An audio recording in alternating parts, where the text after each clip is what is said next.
offense. We are holding trial of the crime against humanity. So, elements of crime against humanity, these are enunciated by the Rome Statute and being followed and exercised by the International Criminal Court and other international tribunals. We are also following the Rome Statute as well as our law, and particularly the elements enshrined therein.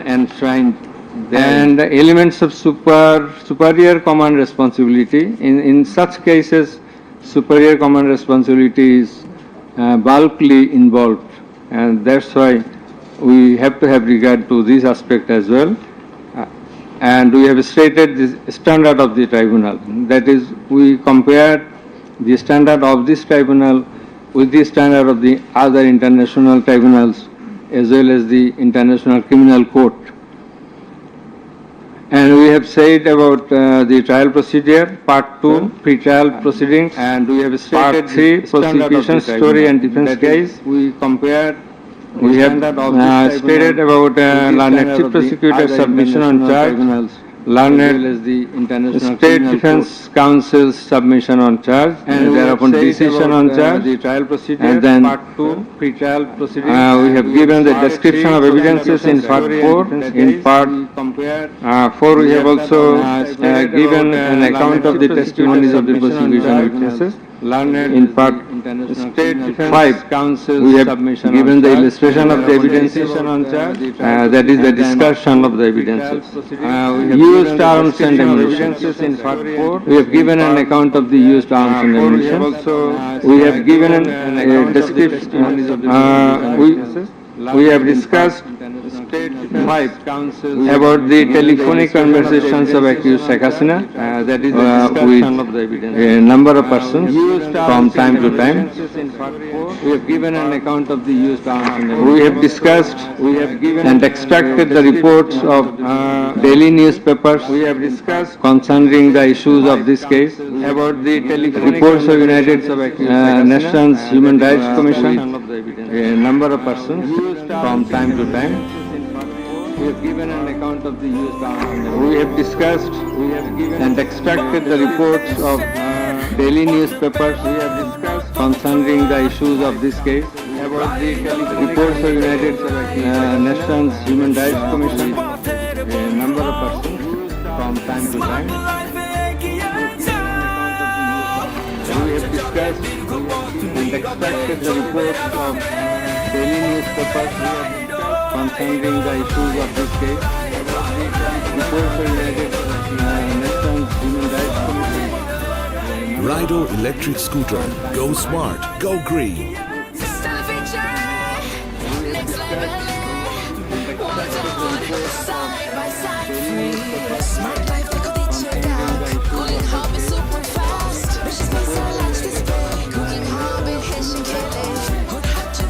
Rido electric scooter.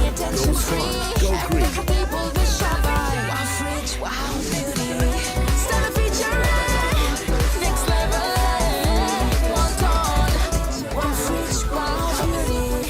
Persons or those whose whereabouts could not be traced. This is quite natural. You will understand that since our liberation war in 1971, still we could not finalize the list of murderers, the list of freedom fighters, list of the war criminals, and others.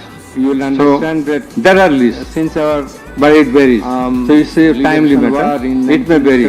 Somewhere you will find the figure 800, somewhere 1000, somewhere 1400. So the substantial amount of the protesters have been killed. This is the fact. And others. So there are lists. We have described the police messages and directions. Somewhere you find the figure 800 passed from the high-ups to the downwards. Substantial for the protesters have been doing the needful. This is the fact. To control the protesters, We have described the curfew order, and then in part 6, we have described we have given an account of the learned chief prosecutor's arguments. The points of argument, pertinent points of arguments have been described. We have also described the pertinent points of arguments raised by the learned State Defence Council. Thereafter, account of the learned, we have given an account of arguments of our observations and inference. And finally, we have also passed the order.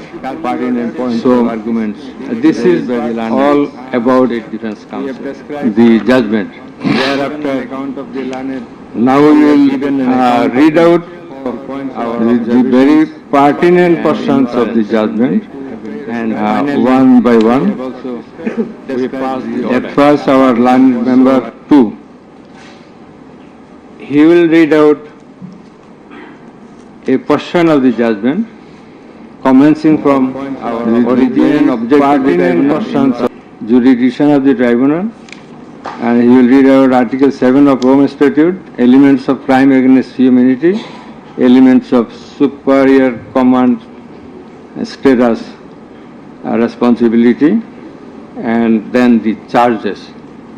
Thereafter, learned member 1, he will read out some portions from the discussion of the evidences, the report of the United Nations Human Rights Commission, and then the extent of cruelty administered upon the victims, and thereafter the points of arguments submitted by the learned chief prosecutor and the learned State Defence Council.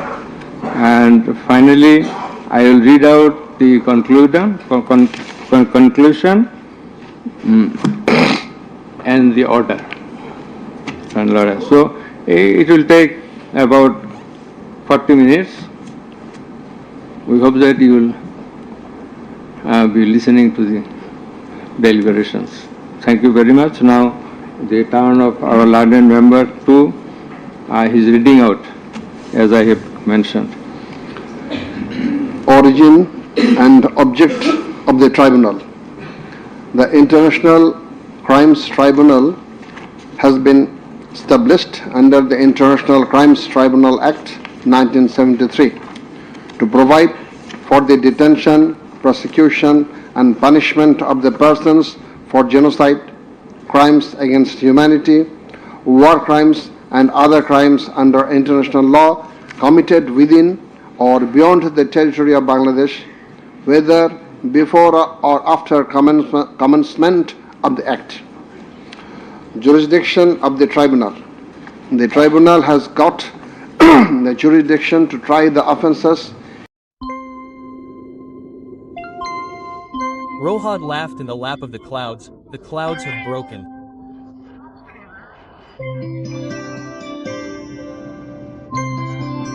Today is our holiday, brother, today is our holiday.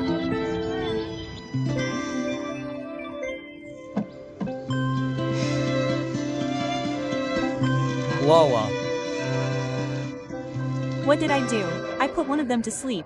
I woke up after seeing the other. You have become a good father. Everything seems real in HD video calls. Gramophone internet is good for those who have a good life.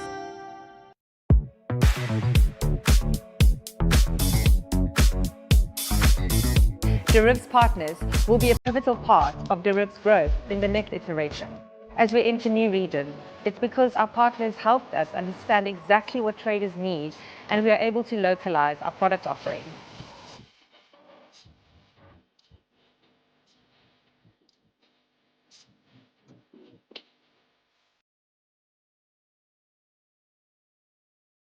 In 1973 in the following manner. Notwithstanding anything contained in this Constitution, no law nor any provision thereof providing for detention, prosecution, or punishment of any persons who is a member of any armed or defense or auxiliary forces or any individual group of individuals or organization, or who is a prisoner of war for genocide, crimes against humanity, or war crimes and other crimes and crimes under international law shall be deemed void or unlawful, or ever to have become void or unlawful on the ground that such law or provisions of any such law is inconsistent with or repugnant to any of the provisions of the constitutions. Crime against humanity, namely murder, extermination, enslavement, deportation, imprisonment, abduction, confinement, unlawful torture on the ground that such law or provision of any such law is human trafficking, sexual slavery, enforced prostitution, forced pregnancy, enslavement, sterilization or other inhuman imprisonment when committed as part of a widespread or systematic attack direct against any civilian population with knowledge of the attack, or persecutions on political, racial, ethnic or religious grounds, whether or not in violation of the domestic law of the country were perpetrated. Section 4 provides as follows: any individual or groups of individuals or any member of any disciplined force, auxiliary force or intelligence agency who commits a crime within the jurisdiction of the tribunal shall be responsible and liable for a punishment. Any commander, superior officer or leader who orders, permits, acquiesces, incites or participates in the commission of any of the crimes specified in Section 3, or is connected with any plans or activities involving the commissions of such crimes, or who fails or omits to discharge his duty to maintain a discipline or to control or supervise the actions of the persons under his command or his subordinates, whereby such persons or subordinates or any of them commit any such crimes, or who fails to take necessary measure to prevent the commission of such crimes.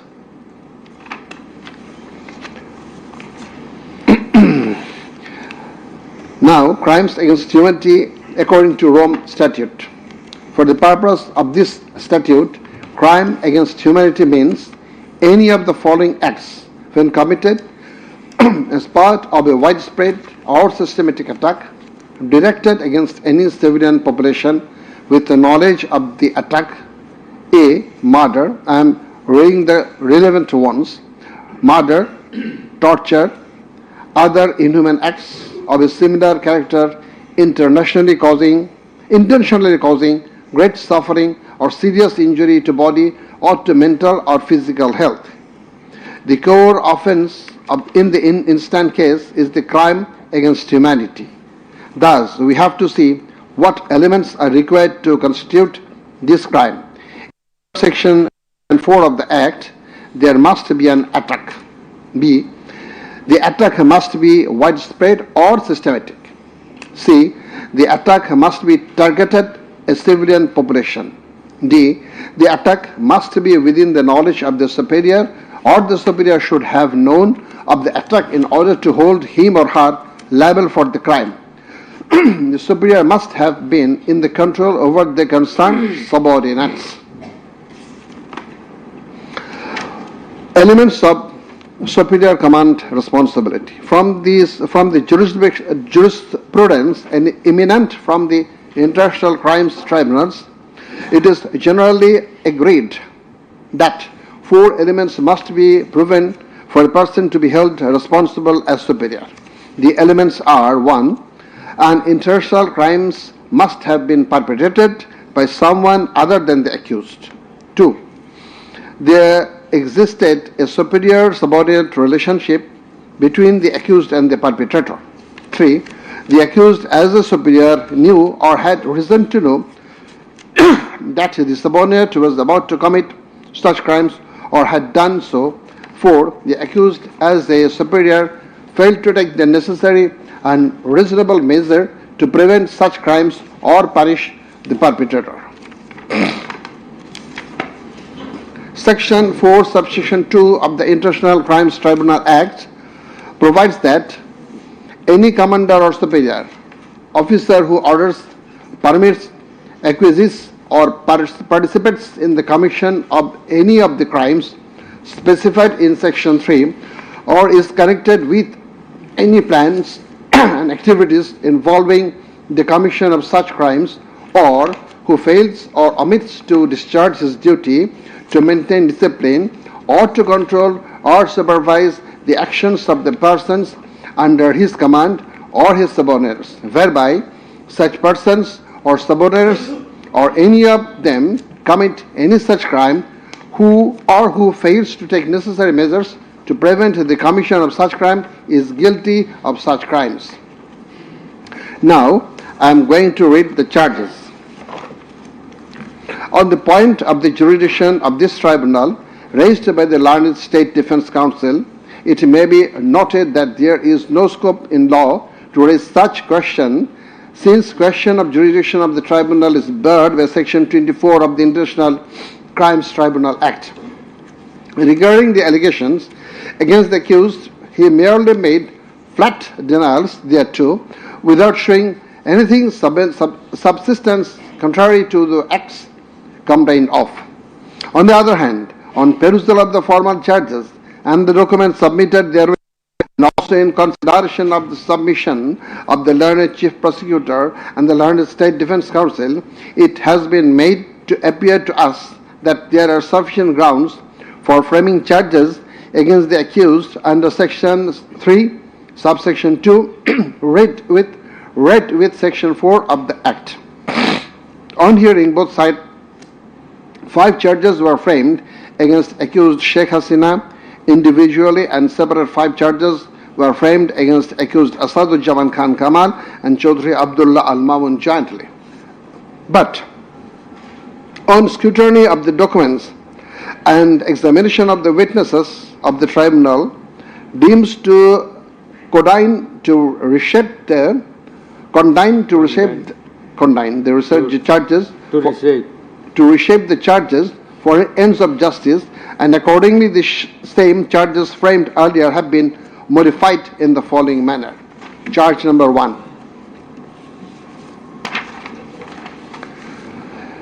Incitement in order to attack and kill protesting students of Dhaka University and other academic institutions of the country, and also failure to take preventive and punitive measures, and thus killing hundreds and severely injuring thousands of protesters during July Uprising 2024, commencing on 1st July 2024 and ending on 5th August 2024, accused Sheikh Hasina as the Prime Minister of Bangladesh and the President of the ruling party of Bangladesh, Awami League, as well as 14th Party Alliance, in a press conference on 14/7/24 at Gaurav Bhavan, made the following derogatory remark.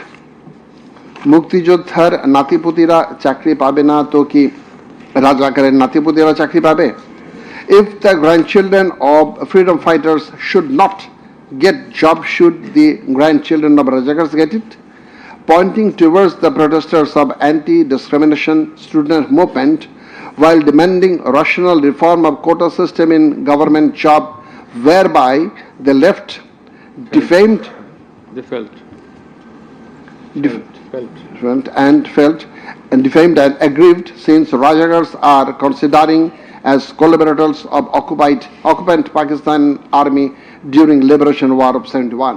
And thereafter, the term has been being used to stigmatize an individual or group of individuals as enemy of the state of the people. Moreover, in a telephonic conversation with ASM Maksud Kamal, the then Vice Chancellor of Dhaka University, Sheikh Hasina, mentioned that she ordered to hang the protesters as the Rajakars have been hanged before. Furthermore, being incited and inspired by the said remark, Cabinet Minister and Awami League Secretary Obaidul Qadir, separately charged, made another provocative, aggressive remark on 15th July of 2024 at 12 noon, saying, আন্দোলন দমনে ছাত্রলীগই যথেষ্ট. Chhatra League is enough to bring the movement under control. And as such, the students, female and male, came down to the streets chanting slogans against herself and her party of government. Meanwhile, her subordinates, including the cabinet members, police and other law enforcement. Y yo me llamo Pedro, tengo 9 años y estoy en San Pedro La Laguna, Sololá. Yo creo porque deberíamos de tener derechos porque viviríamos igual, todos en armonía en el mundo. Los niños tienen derecho a crecer alegres. Lo que me gusta más en mi día a día es cantar. Hay algunas niñas y niños que no tienen papás, pero tienen derecho de tener una familia. Tienen derecho, no solo nosotros, sino que los demás también. Creo que pueden crecer felices los niños y niñas. Uno, porque las niñas pueden crecer felices jugando fútbol, básquet, balonmano. Nosotros tenemos derecho de tener agua limpia y por eso debemos cuidar el medio ambiente. Tenemos derecho a la salud y educación.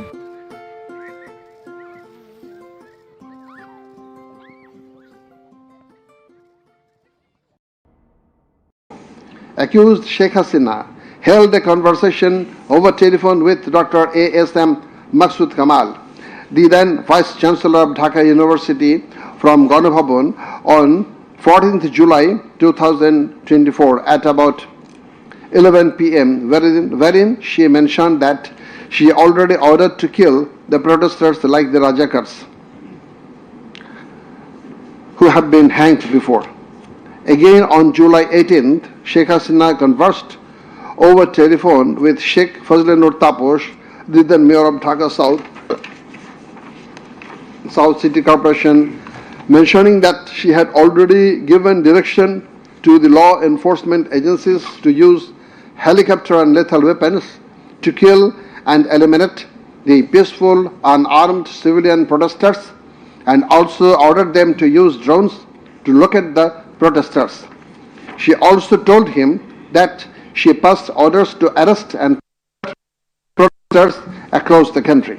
As a result of above statement, directions, the Home Minister Asaduzzaman Khan Kamal and the Inspector General of Police Chaudhry Abdullah Al Mamun successively implemented the directions through their underlings, that is law enforcing agencies, by deploying drones and helicopters in the sky, killing about 1,400 protesters, including women and children, indiscriminately and gravely injuring about 25,000 of them throughout the country by using lethal weapons everywhere from 16th July 2024 and helicopters somewhere from 18 July 2024 up to 5th August 2024, and thereby Sheikh Hasina, Asaduzzaman Khan Kamal and Chaudhry Abdullah Al Mamun committed crimes against humanity as a joint criminal enterprise punishable under Section 3, Subsection 2, Clause A, G, H, Section 4, Clause B, C. Section 4, Subsection 3, read with Section 20 of the International Crimes Tribunal Act. Charge number 3. Killing 6 protesters at Shankharpur with lethal weapons. The protesters convened a program titled March to Dhaka to be held on 5th August and made a call to the people of all walks throughout the country to march to Dhaka on the scheduled day. People of all sphere began to assemble in Dhaka from every part of the country on August 5th.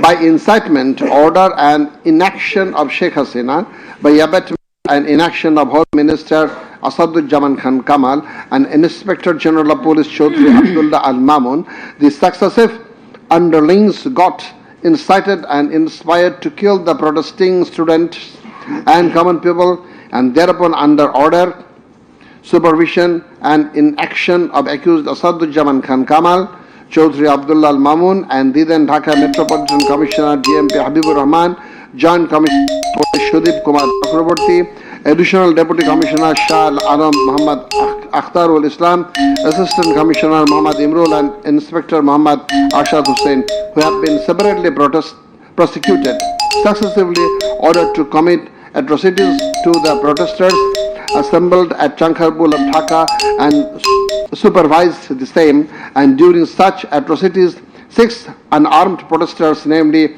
Shahriyan Khan Anas, Sheikh Mahdi Hassan Junaid alias Mustaqin, Muhammad Yaqub, Muhammad Rakib Hawladar, Muhammad Ismamul Haq and Manik Mia alias Shahrik were shot dead by Constable Shujan Hussain, Constable Imaj Hussain and Constable Nasirul Islam, who have been separately prosecuted at Chankarbul as part of widespread and systematic attack. The aforesaid killings took place pursuant to the order of Prime Minister Sheikh Hasina, within her full knowledge and under order, supervision and within the knowledge of Home Minister Asaduzzaman Khan Kamal and Inspector General of Police Chaudhry Abdullah Al Mamun, and by such killings they committed crimes against humanity as joint criminal enterprise by order, abatement and inaction to prevent and punish the perpetrators under Section 3, Subsection 2, read with Tribunal Act 1973. So these are now the turn of learned member 1.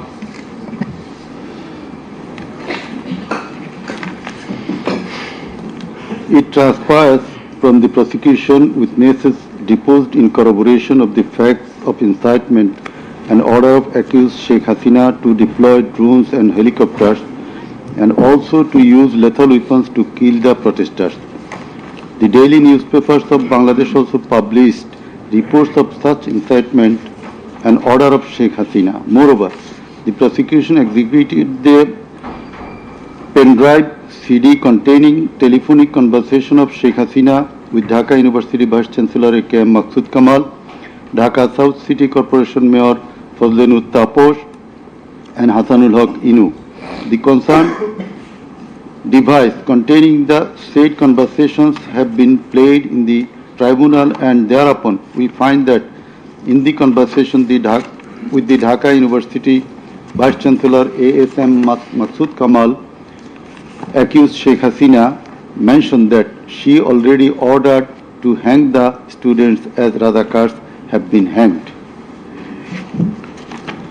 Now I am mentioning the substantial portion from his conversation with, from her conversation with A.S.M. Maqsood Kamal, the accused Vice Chancellor of Dhaka University.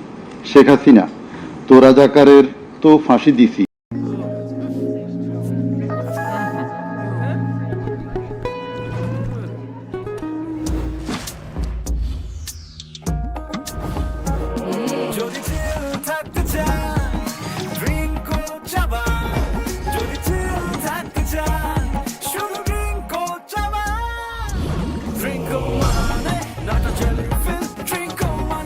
Nata jelly আর পানীয়র এক awesome combination ড্রিঙ্কো চাবান পানীয়।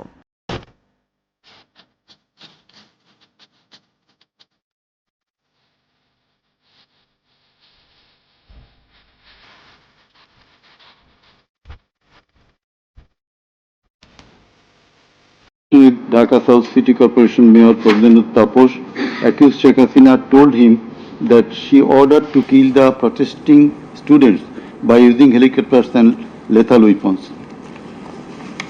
The substantial portion of the conversation is Sheikh Hasina, দরকার নাই, ওটা দরকার নাই, আমি সেনাপ্রধানের সাথে কথা বলেছি, ওরা রেডি থাকবে, ঠিক আছে, এখন তো আমরা অন্য করতেছি, ড্রোন দিয়ে ছবি নিচ্ছি আর হেলিকপ্টারে হচ্ছে মানে কয়েক জায়গায়।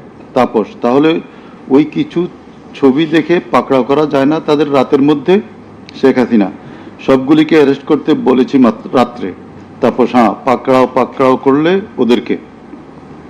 শেখ হাসিনা, না, ওটা বলা হয়ে গেছে, ওটা নিয়ে র্যাব, ডিজিএফআই, এনএসআই সবাইকে বলা হয়েছে যে যেখান থেকে যে কয়টা পারবা ধইরা ফেলো।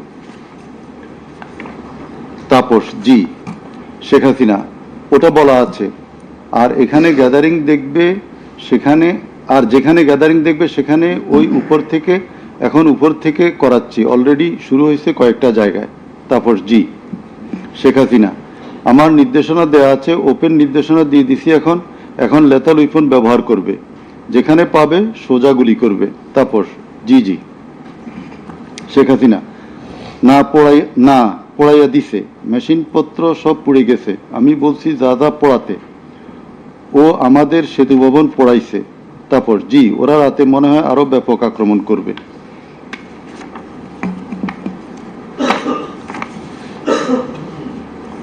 In the conversation with the Hasanullah Inu, accused Sheikh Hasina mentioned of bombing upon the protesters from the helicopter. The substantial portion, relevant portion from the conversation. Sheikh Hasina, না আমি বলছি ক্যাজুয়ালিটির দরকার নাই, ওরা ব্যারিকেড নিয়ে আছে তো ঠিক আছে, আকাশ থেকে নামবে, তখন দুই পাশ দিয়ে ধরবে, মেসেজটা দিয়ে দিতে পারেন যে সেনা পাঠানো হচ্ছে আর হেলিকপ্টার দিয়ে সোজা বম্বিং করা হবে, র্যাবের হেলিকপ্টার দিয়ে উপর দিয়ে মারবে। হাসানুল্লাহ কিনু, আপনি এই জামাত শিবিরের মেরুদণ্ডতা আবার ভেঙে দেন ঢাকা শহরে। শেখ হাসিনা, এক্কেবারে। শেখ হাসিনা, হ্যালো। হাসানুল্লাহ কিনু, হ্যালো, জি আসসালামু আলাইকুম, আমি ইনু বলছিলাম। হ্যালো। শেখ হাসিনা, হ্যাঁ বলেন। আচ্ছা, আমি এটা স্ক্রলে দিয়ে দিতে বলছি যে তোমরা ছাত্ররা সব ঘরে ফেরো, গার্ডিয়ানদেরকে বলছি এইখানে কিন্তু জঙ্গি হামলা হয়েছে। হাসানুল্লাহ কিনু, হ্যাঁ এটা রাইট। শেখ হাসিনা, না এটা আমাকে বেশ কিছু আন্তর্জাতিক পাইছি, তারা এটাকে জঙ্গি হামলা হিসাবে কনসিডার বলতেছে। হাসানুল্লাহ কিনু, হ্যাঁ জঙ্গি হামলাই হয়েছে, এই কার্ডটা খেলবো আমরা এখন। শেখ হাসিনা, না কার্ড খেলা না, এটা আমি আগে করি নাই, কিন্তু আমাকে আন্তর্জাতিক সংস্থা থেকে মেসেজটা দিচ্ছে যে এটা জঙ্গি হামলা। হাসানুল্লাহ কিনু, জঙ্গি সন্ত্রাসের মোকাবেলা করছে এখন সরকার। শেখ হাসিনা, তারা আমাকে এটাই বলছে যে এটা জঙ্গি হামলা, দিয়ে দিব পেপারে।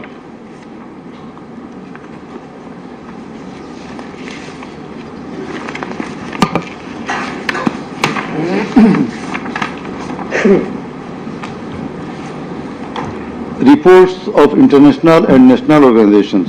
United Nations Human Rights Office held an investigation into July-August 2024 atrocities in Bangladesh and mentioned in its report that the following inhuman and unlawful acts were committed by protesters during the movement, and reported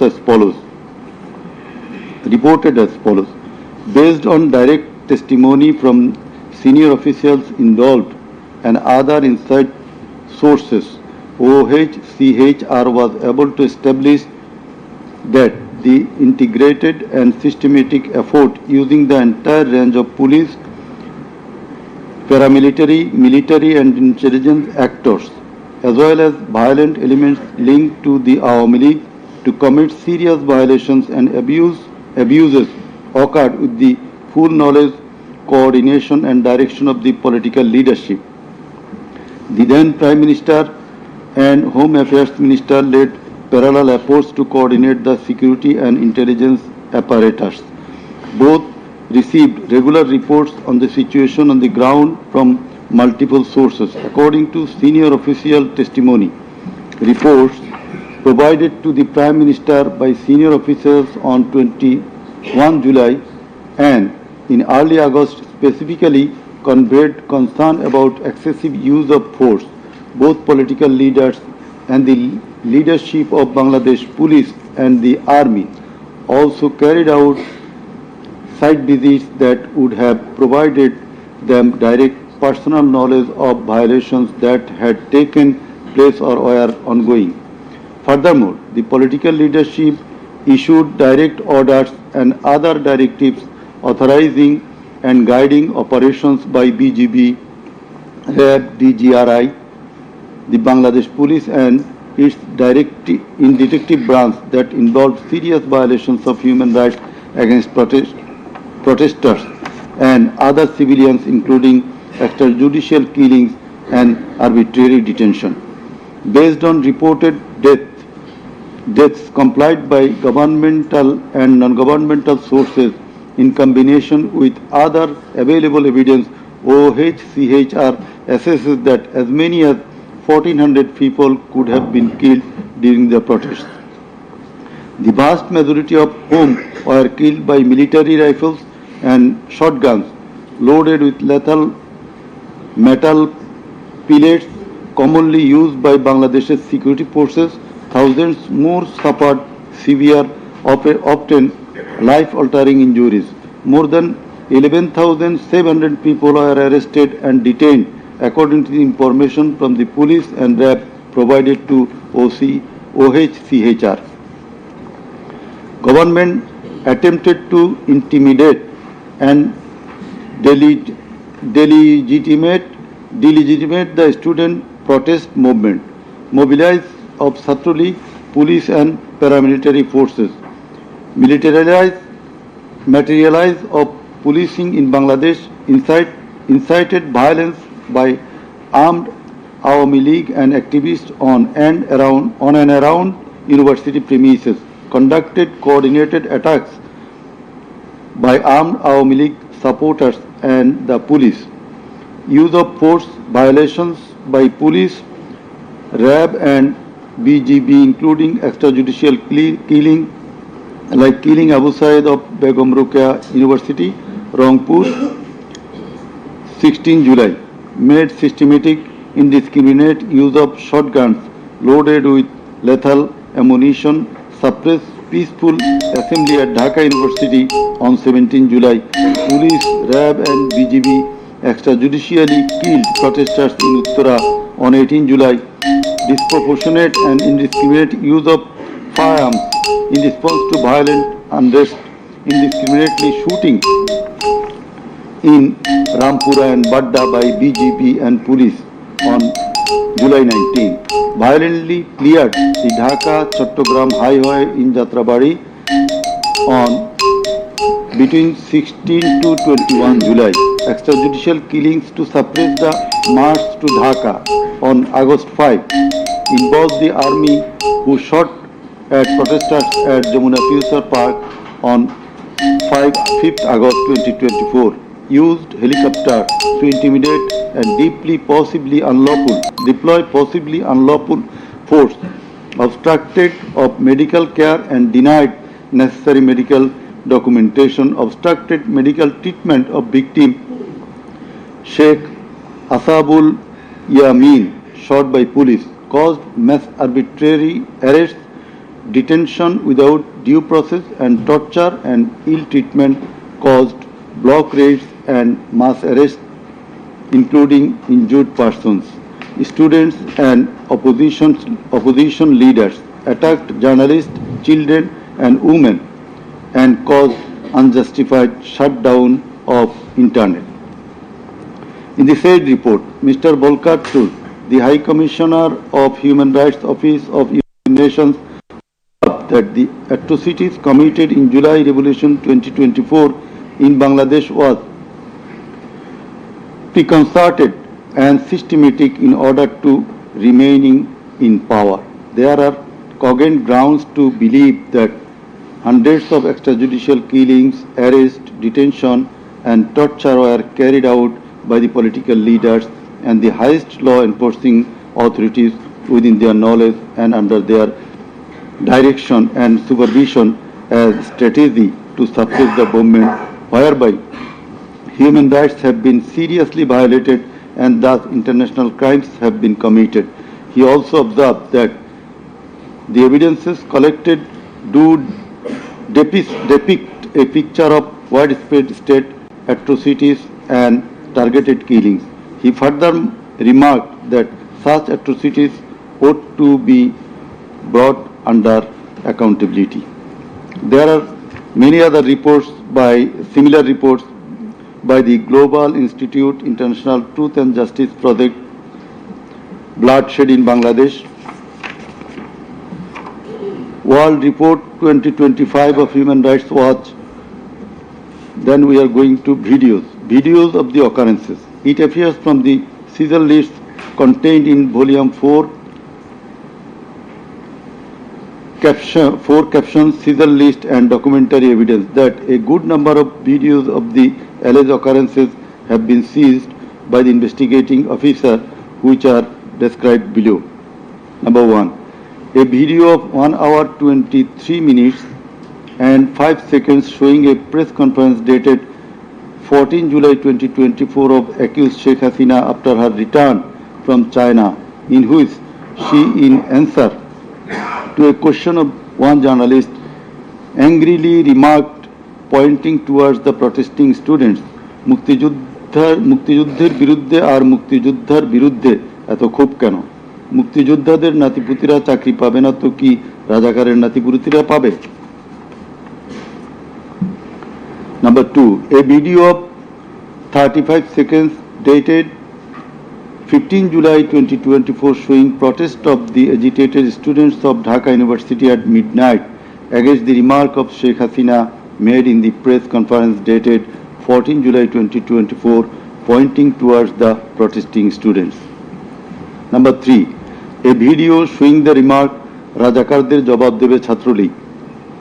Number 4, a video of 1 minute 5 seconds which shows attack upon the students of Kota movement by Bangladesh Chhatrolig leaders and activists on 15 July 2024 at night.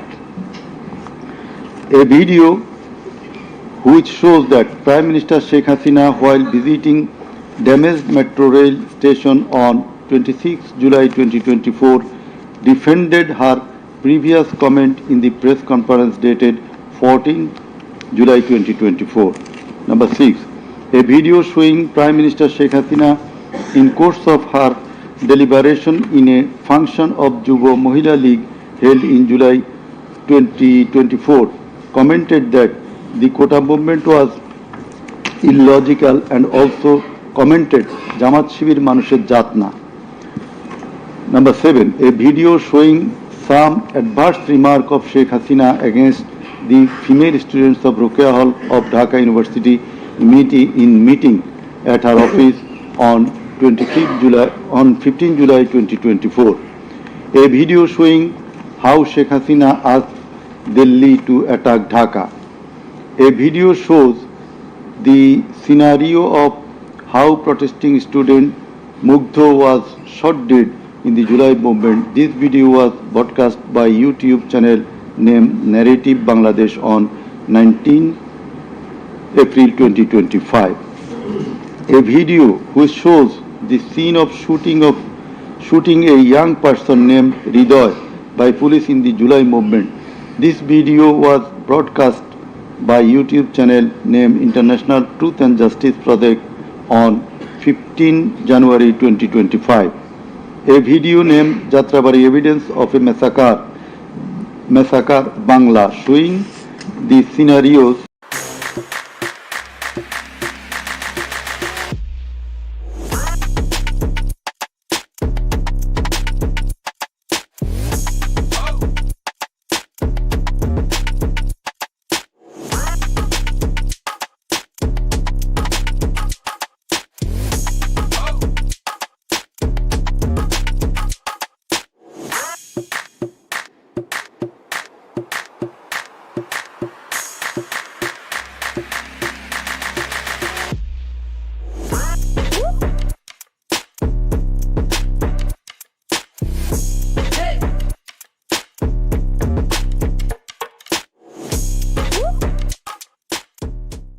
You're sinking.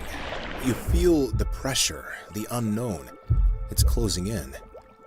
You try to stay strong, but the worries of the future feel like they're pulling you under. Life seems chaotic and out of control. In the storms of life, where do you turn? In times of uncertainty, there is one that will carry you through. He is an anchor of hope and peace. That anchor is Jesus, God's Son, who died on the cross for you.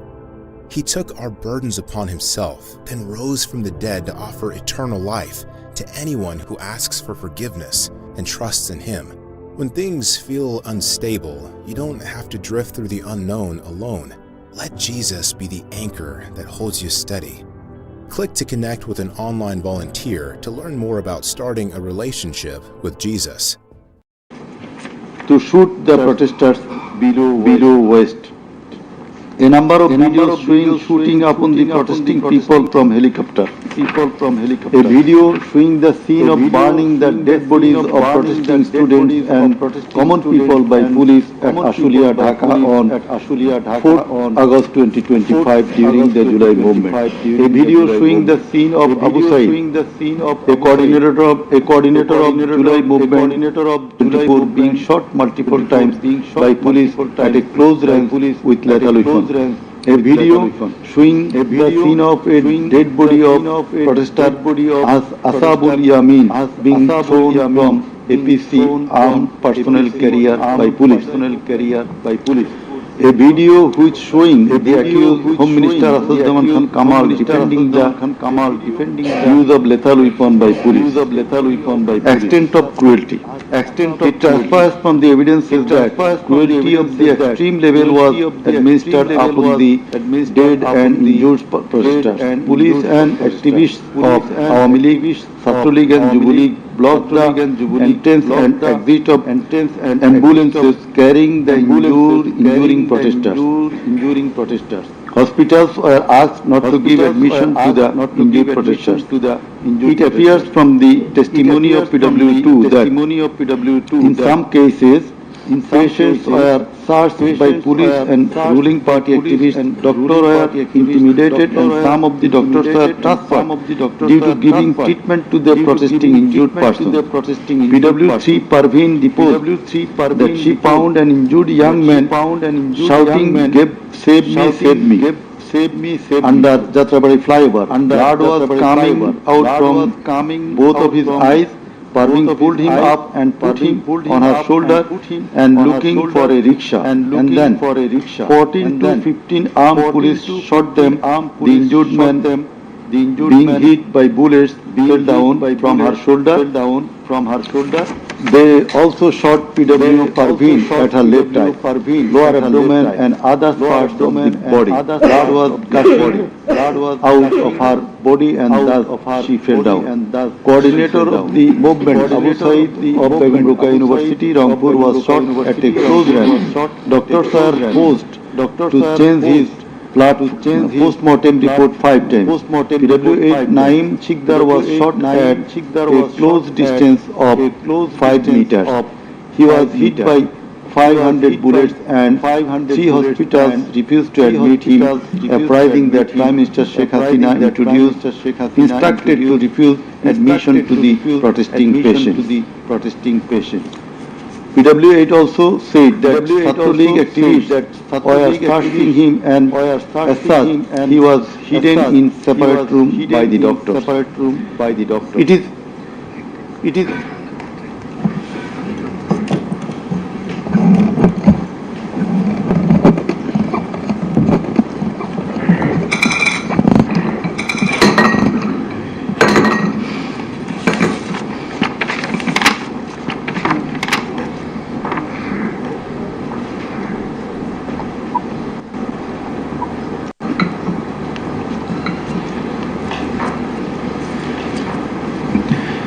It is revealed from the evidence of PW9 Shahina Begum that police burned the dead body of her son along with some other dead bodies in Ashulia of Dhaka. PW10 MD Enab Nazir Zaki also stated that his son was killed and then the dead body was burned by police in Ashulia. We find from the testimony of PW10 Asabur was shot dead and set ablaze. It appears from the testimony of PW13 Dr. Muhammad Mahfuz Rahman that most patients admitted to the hospital had no skull. The detective branch members had forbidden the doctors not to be serious in the treatment of the protesting patients and also that they had been instructed from the higher authorities not to release the protester patients admitted there. The patients were mostly aged 13 to 30 years. The DB also asked the doctors not to admit any more patients injured in the movement. This witness also said that in order to hide the injured patients from the sight of DB personnel, the doctors adopted some tactic like changing the names of the patients and the type of injury in the admission register and recording road accident or other reasons instead of bullet wounds. It appears from the evidence of PW15 Dr. Hassanul Banna that police and Awami League activists prevented treatment of the protester patients, prohibited new admission of such patients, checked such patients, admission register, took away list of patients, let down patients, entrance of the hospital and prevented entrance and exit of the ambulances and patients. This witness also said that one patient named Mustaqin Billah was admitted through an alternative entrance. To save the protester patient, the doctors had to change the name of the patients and particular of their problems. Remove them from the general ward to the post-operative ward, ICU special cabin. He added that treatment was given to such patients at risk of life of the doctors. We find from the deposition of PW18 Dr. Razibul Islam that he was forced to change the post-mortem report of Abu Said 4 to 5 times. He was threatened with the saying that if he does not change the cause of death of Abu Said, he would be prosecuted. He was further told that there was an intelligence report against him. PW19 Shariful Islam was injured in the bomb bed in Kustia. 62 pellets were removed from his body and 500 more in his body. It is revealed from the evidence of PW21 Dr. Zakia Sultana that on 18 July 2024 they received 200 patients aged about 14 to 25 years with bullet injuries. On 19 July 2024, also similar number of patients with bullet injuries were admitted in the hospital. Numerous patients with bullet injuries were admitted on 4th, 5th, 6th, August 2024. It further appears from the evidence of this witness that out of apposite patients, 493 lost one eye forever, 11 lost both eyes forever, 28 lost vision of both eyes, and 47 lost vision of one eye. It appears from the evidence of PW22, Mr. Idris, that while his son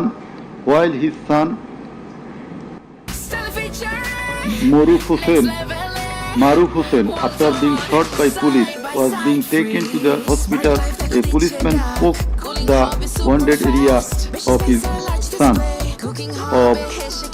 with the rifle butt.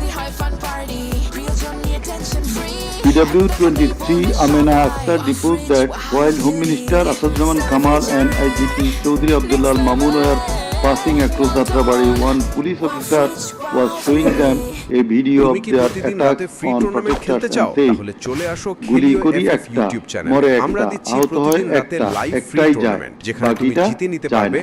অসংখ্য prize আর It transfers from the testimony of PW27 Dr. Mashuk Ahmed কারণ that এখানেই তুমি পাবে Catholic বাংলাদেশের activists সবচেয়ে stopped trusted live ambulance tournament carrying অভিজ্ঞতা আর protesting তোমার সুযোগ এখানেই own থেমে নেই day ভিজিট করো near আমাদের official website Shahidullah Hall of এখানে Dhaka চলছে University. প্রতিদিন They ফ্রি also আর check paid the tournament patient যেখানে identity, কমেন্ট্রি ফিতে ask জিতে the নিতে পারো doctors not বিশাল to prize treat the money wounded 100% protesters trusted and platform also not instant to be result so real serious reward in এখনই their খেলিও.টপ treatment. He visit করো further said, খেলো 5 জিতো আর doctors প্রমাণ দাও were তুমি transferred আসল pro elsewhere to protesters with bullet injuries. This witness also stated that the direction of the gunshot wounds of the patients treated on 19, 20, 21 July and 4-5 August in Dhaka Medical College Hospital was from the top to the bottom. He meant that the gunshot was done from above, which obviously imply helicopter. It appears from the evidence of PW47 Nahid Islam deposed that bullets were fired from helicopter and that many false cases were filed against the protesters, and also that the activists of Awam League, Jubu League and Chhatro League prevented the treatment and burial of protesters. Furthermore, some of the protesters were forcibly disappeared and many dead bodies of the protesters were concealed. He himself and some other student leaders were abducted. PW 48 Ali Ahsan Junaid stated that on 15 July 2024, Satro League activists brutally attacked and injured the Dhaka University students, hindered going to the hospital and tortured them in the hospital. He further said that the protesters were fired from the helicopter. We find from the evidence of PW 54, MD Alamgir, investigating officer, that the protester named as Ashabul Yamin was thrown down from the APC by the police.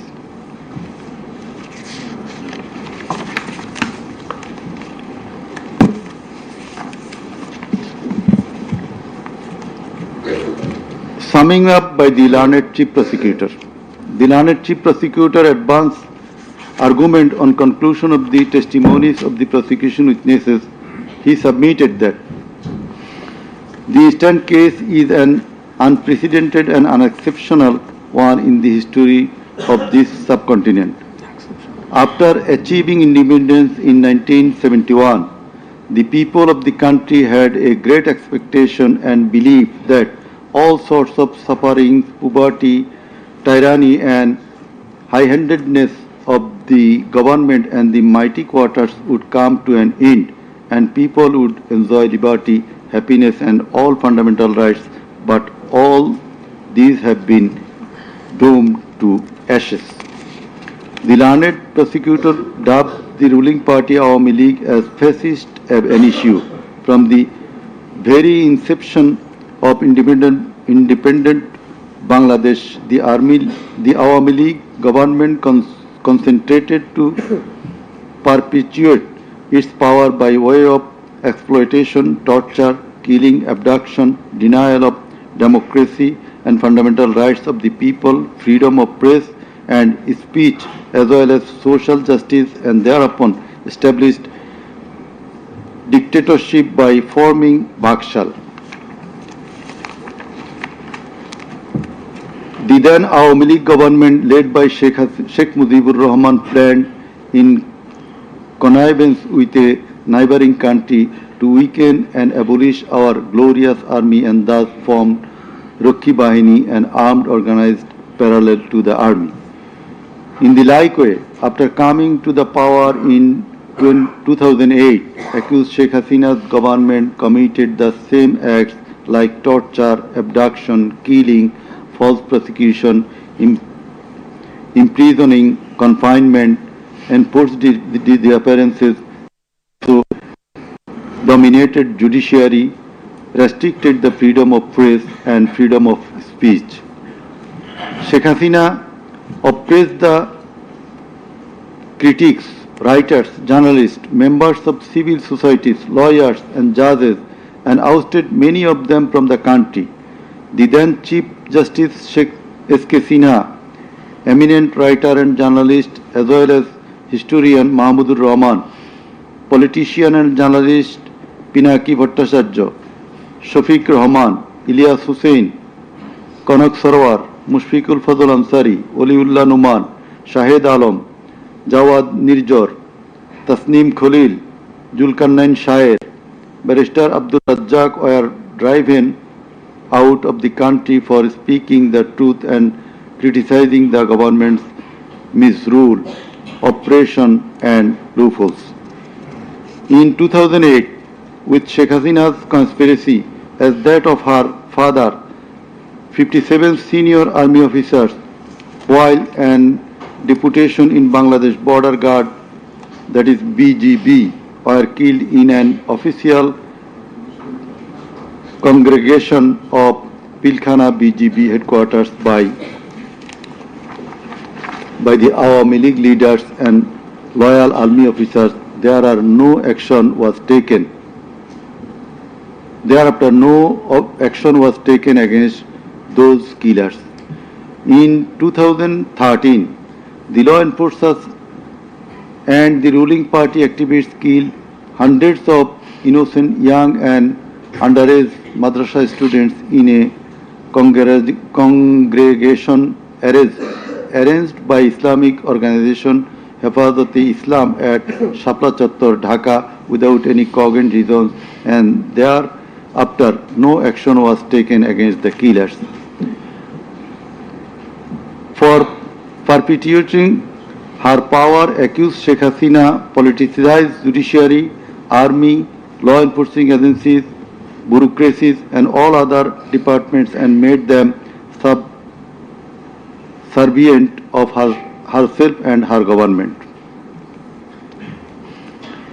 With the ulterior motive of remaining in power for long, Sheikh Hasina obtaining a verdict from the court given by her loyal judges headed by Chief Justice A.B.M. Khairul Haq, now in jail, abolished the most popular and well-settled electoral system under caretaker government, held an expert election in 2014, ignoring the participation and demands of the opposition parties, and in that election 153 candidates of the ruling party Awam League were elected without any vote.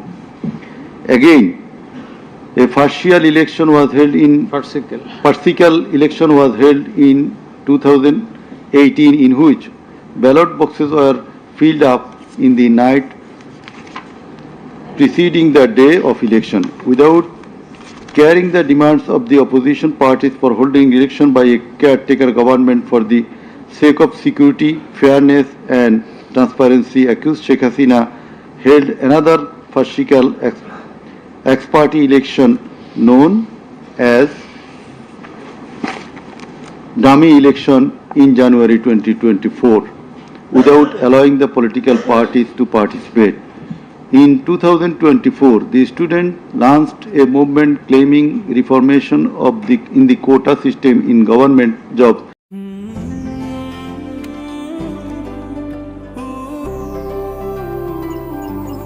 বাংলাদেশের পথ পেল নতুন ছোঁয়া, রাইডো রাইডো রাইডো, সবুজ পথের বন্ধু হও, smart লাইফে এগিয়ে যাও, চার্জে যাবে দীর্ঘ পথ, নীরবে চলবে আরামে, রাইডো রাইডো রাইডো রাইডো রাইডো রাইডো রাইডো রাইডো রাইডো। Rido Electric Scooter. Go smart, go green. Y yo me llamo Pedro, tengo 9 años y estoy en San Pedro, La Laguna, Sololá. Yo creo porque deberíamos de tener derechos porque viviríamos igual, todos en armonía en el mundo. Los niños tienen derecho a crecer alegres. Lo que me gusta más en mi día a día es cantar. Hay algunas niñas y niños que no tienen papás, pero tienen derecho de tener una familia. Tienen derecho, no solo nosotros, sino que los demás también. Creo que pueden crecer felices los niños y niñas. Uno, porque las niñas pueden crecer felices jugando fútbol, básquet, balonmano. Nosotros tenemos derecho de tener agua limpia y por eso debemos cuidar el medio ambiente. Tenemos derecho a la salud y educación.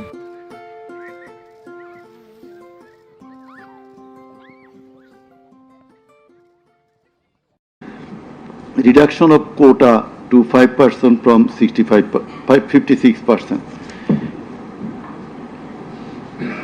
Instead of fulfilling the demand of the students or speaking with them on the issue, Sheikh Hasina, in a press conference on 14 July 2024, made a derogatory comment pointing towards the students of quota movement, saying মুক্তিযোদ্ধার নাতিপুতিরা চাকরি পাবে না, instead of কি রাজাকারের নাতিপুতিরা চাকরি পাবে, the demand of the student of Dhaka University got extremely agitated on the issue. Sheikh Hasina at a press conference in front of TSC of Dhaka University, where they protested against Sheikh Hasina's humiliating comment and demanded her apology. Meanwhile, Awami League Secretary and Cabinet Minister Obaidul Kader and Chhatra League Yuva League leaders stated in their party meeting that Chhatra League was enough to control the protesting students, and thus the agitation spread out in all other educational institutes throughout the country. The armed activists of Chhatra League and Yuva League attacked all on a sudden upon the protesting students with deadly weapons at the midnight, causing 297 of them injured and hospitalized. Moreover, the said terrorists hindered the injured students from going to the hospital, and furthermore, they also attacked the injured students in the hospital. From 16 July 2024, the Chhatra League and Yuva League terrorists along with the law enforcers killed and injured many students at various parts of the country. On 16 July 2024, as part of the widespread and systematic attack, student Abu Said of Rangpur Begum Ruqayya University was repeatedly shot at a close range by police, causing his death and also injured many protesting students. Accused Sheikh Hasina ordered the law enforcers and the activists of Awami League, Chhatra League and Yuva League to use drone, helicopter, lethal weapons to kill the protesters, and accordingly, from 18 July to 1st August 2024, they killed hundreds of protesters and injured thousands throughout the country by using drone, helicopter and various types of lethal weapons.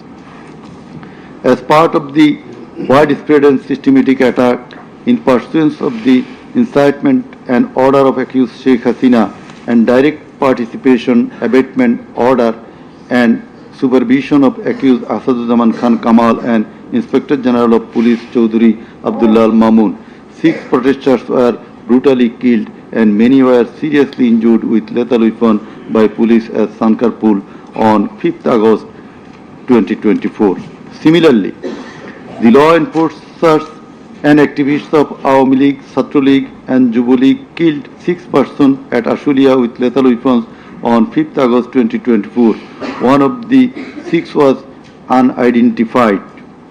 After being shot dead, police inhumanly burned the dead bodies. Before being burned, the dead body unidentified protesters was alive. The learned chief prosecutor submitted that the family members of the martyrs, the injured victims and other witnesses proved the opposite occurrences. The said occurrences were also recorded in videos and audios which have been played in the tribunal. The conversations recorded in DVD, CD and the videos of the occurrences have been examined by the CID experts, who found that the said conversations and videos are not generated by artificial intelligence. In addition to the incitement, order, participation of the accused in the alleged atrocities, the accused are liable for their abstention from taking measures for the prevention of the same or taking any punitive measures against the doers thereof. Being the Prime Minister, accused Sheikh Hasina was the Supreme Commander of the law enforcing agencies, inclusive of the Home Minister and the Inspector General of Police, and as such, the crimes against humanity in question could not take place without the involvement, express or tacit of them. The learned chief prosecutor added that the movement of the students continued for 36 days, during which, as stated herein before, hundreds of protesting students and common people were killed and thousands were seriously injured, most of whom became permanently handicapped and blind. But accused Prime Minister Sheikh Hasina and the other accused and none of the government authorities or the leaders of the ruling party Awami League expressed concern or remorse for such atrocities so far.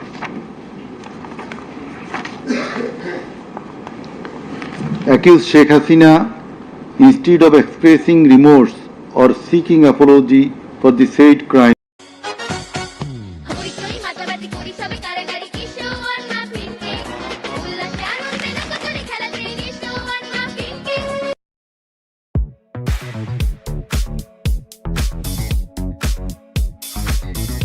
Deriv's partners will be a pivotal part of Deriv's growth in the next iteration.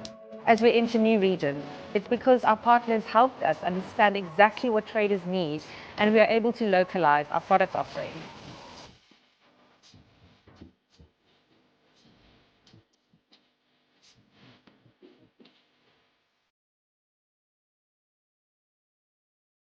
government as well as the tribunal personnel, inclusive of the prosecutors, to kill 226 persons and burn the houses of the rival party leaders and activists in an audio conversation with one of her party activists, for which the tribunal drew a contempt proceeding against her. In the said proceeding, the tribunal convicted Sheikh Hasina and sentenced her with 6 months imprisonment. The accused committed crimes against humanity jointly by their incitement, order, abatement, participation and inaction, which come within the purview of joint criminal enterprise and superior command responsibility. The authorities in question were widespread and systematic and was atrocities. The atrocities in question were widespread and systematic, and it was directed against the civilian population.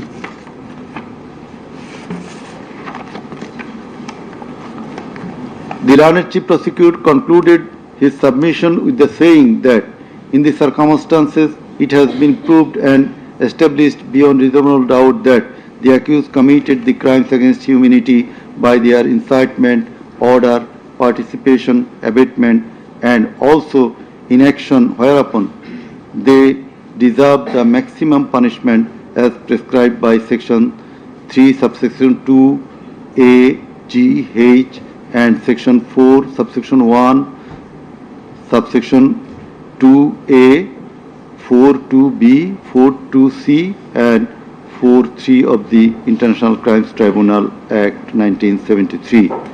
He added that the evidences against the accused are so strong and adequate that if they are tried in any other court or tribunal in the world, they would be awarded the maximum punishment. It may be noted here that the learned prosecutor Mr. Sheikh Mahdi assisted the chief prosecutor by referring a number of decisions of different international tribunals. In the summing up session, the learned Attorney General of Bangladesh appeared and shared the concluding submission. In his submission, the learned Attorney General referred to the conviction and sentence of many of the heads of government and states in the world for their commission of crimes against humanity, and thereupon he asked for awarding maximum punishment to the accused of the instant case so that no other Prime Minister or the head of state recur such atrocities in the days to come. Summing up by the learned State Defence, Mr. Amir Hussain, the learned State Defence Council argued that accused Sheikh Hasina and Asaduzzaman Kamal are quite innocent. The accused did not incite or order or participate or abet the commission of the crimes against humanity in question. The trial itself against the accused under the International Crimes Tribunal Act 1973 is unlawful, since the act was passed for the purpose of trial of the persons who committed genocide in 1971. Allegedly, the atrocities spread throughout the country, but the prosecution failed to examine witnesses of all the districts where atrocities took place. The Learned Defence Council submitted that no helicopter was used to kill the protesting students and public in the July-August movement 2024. The audio conversations in question have not been duly examined by the experts. Although the audios have been examined by CID, the same should have been examined by some more experts. He questioned the prosecution's claim as to the number of the deaths and injured. He stated that although the prosecution claimed that 1,500 protesters died and 25,000 injured, but the gazette notifications of the government shows the number of dead protesters as about 800. He emphatically asserted that accused Sheikh Hasina did neither incite nor order nor take part in the alleged atrocities or crimes against humanity. Mr. Amir Hussain vehemently opposed the words of the learned chief prosecutor terming Sheikh Hasina and Assaduzzahman Kamal as fascist. He also opposed the assertion of the learned chief prosecutor that Sheikh Hasina fled to Delhi due to the commission of the crimes against humanity by the wave of the mass movement.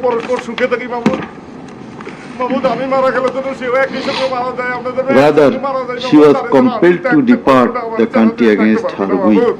The learned State Defence Council argued that the attack in question was neither widespread nor systematic nor directed against the civilian population. The learned State Defence Council further submitted that the accused Sheikh Hasina and Assaduzzahman Khan Kamal cannot be held liable for joint criminal enterprise or superior command responsibility. He finally submitted that accused Sheikh Hasina and Assaduzzahman Khan Kamal are quite innocent and as such they deserve to be acquitted of the charges.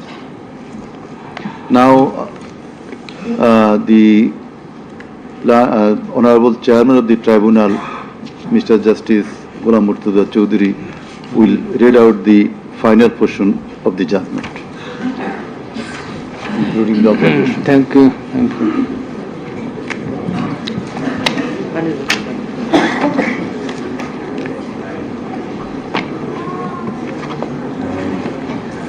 I will start with some matters of judicial notice. And before that, I am sorry that I did not mention the name of learned prosecutor Mr. Abdus Subhan Tarabdar. Sometimes he was found here. I think he remains busy in this tribunal too. Sorry? So, and he was seen sometimes here to assist us. So, our thanks to him as well. We have taken judicial notice of some incidents. Number 1, accused Sheikh Hasina started making contemptuous and hate speeches in the social media subsequent to the July movement 2024, whereupon she was ordered by this tribunal to be restrained from such speeches of contempt and hatred. Secondly, in a telephonic conversation with a party activist named Mr. Shakil, accused Sheikh Hasina infringing tribunal's order made some hateful and contemptuous remarks, asking said activist Shakil to kill 226 persons, as 226 cases have been filed against her, and to burn the houses of the rival people, whereupon this tribunal convicted her for contempt of the tribunal and sentenced her to 6 months imprisonment. Another one, the tribunal has further noticed one of her interviews published in the Daily Star a few days ago. The date has not been noted here, in which she impliedly admitted that atrocities had certainly taken place in July movement 2024, but she denied that she ordered to commit such atrocities. It has further been noticed by the tribunal that In another interview with a YouTube channel named Desh Somoy of India, accused Prime Minister Sheikh Hasina admitted her responsibility for the July 24 atrocities in the words, within quotation, as the leader of the country, I assume ultimate leadership responsibility. Furthermore, we have noticed that Sheikh Hasina made an interview with Delhi Anandabazar of India on 7 November 25, wherein she admitted her superior command responsibility. So you may find the newspapers. Now I will start with our observations and inference. From the foregoing findings, facts and circumstances, it transpires that the students of Dhaka University and other academic institutions had launched a movement on 1 July 2004 demanding reformation in the quota system in the government jobs and continued the same till 5 August 2024. The government did not pay heed to the demands of the students.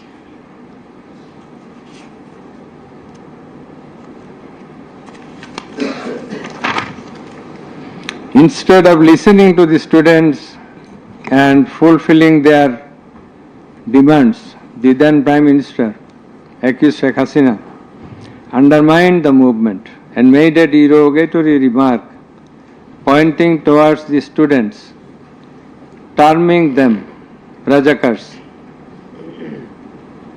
The term is an objurgation. In Bangla, this is a gali. In her words, Mukti Joddhar Natiputira Chakri pabe na to Rajakarer Natiputira pabe.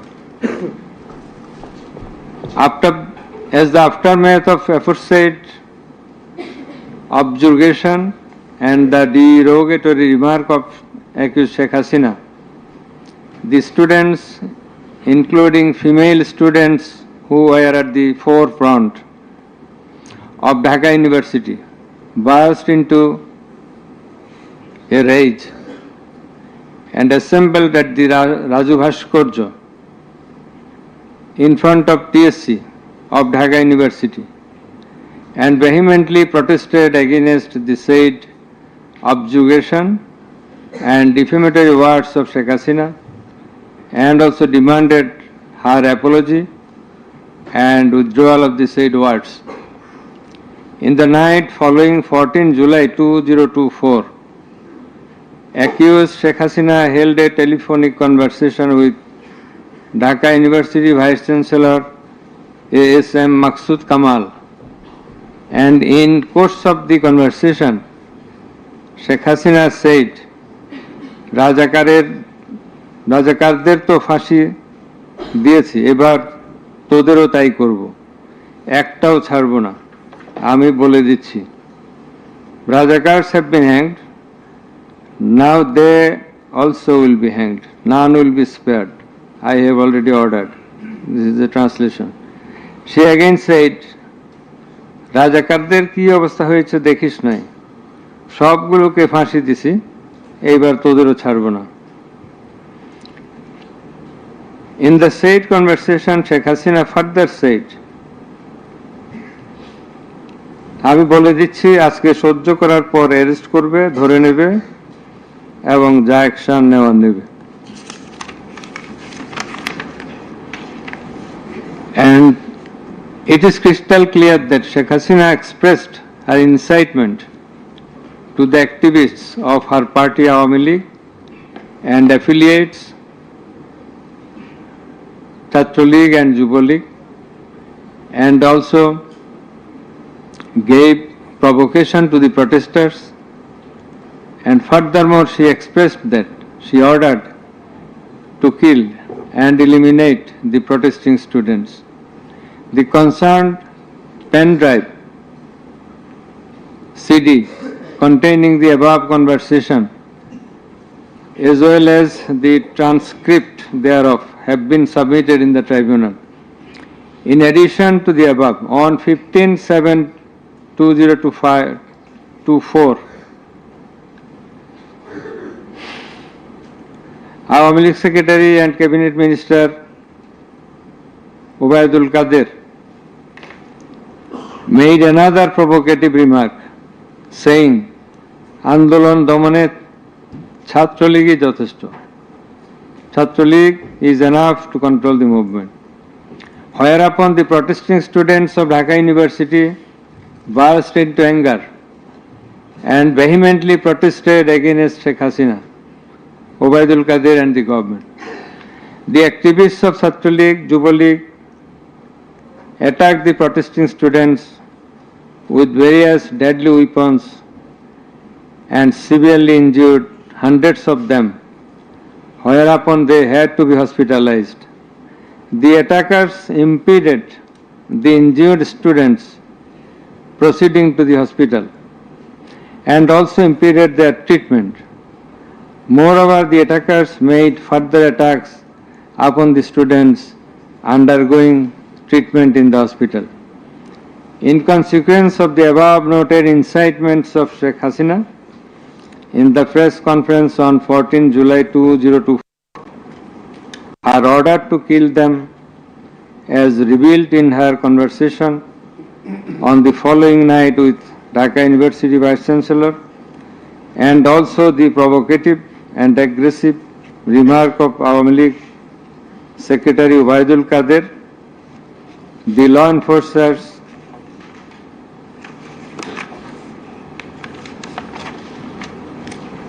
and activists of Chhatra League and Yuva League attacked the protesting students at Dhaka University throughout the country, inclusive of Rangpur, Begum Rokeya University.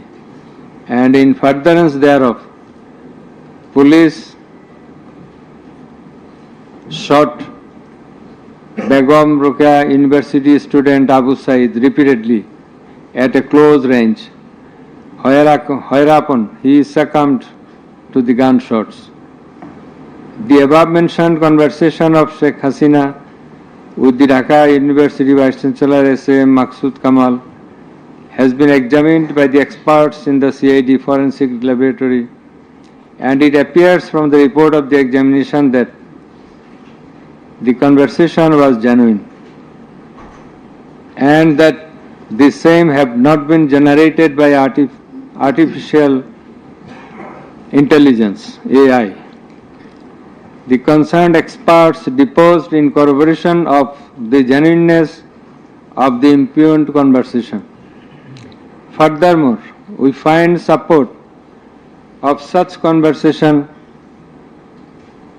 in the reports of daily newspapers.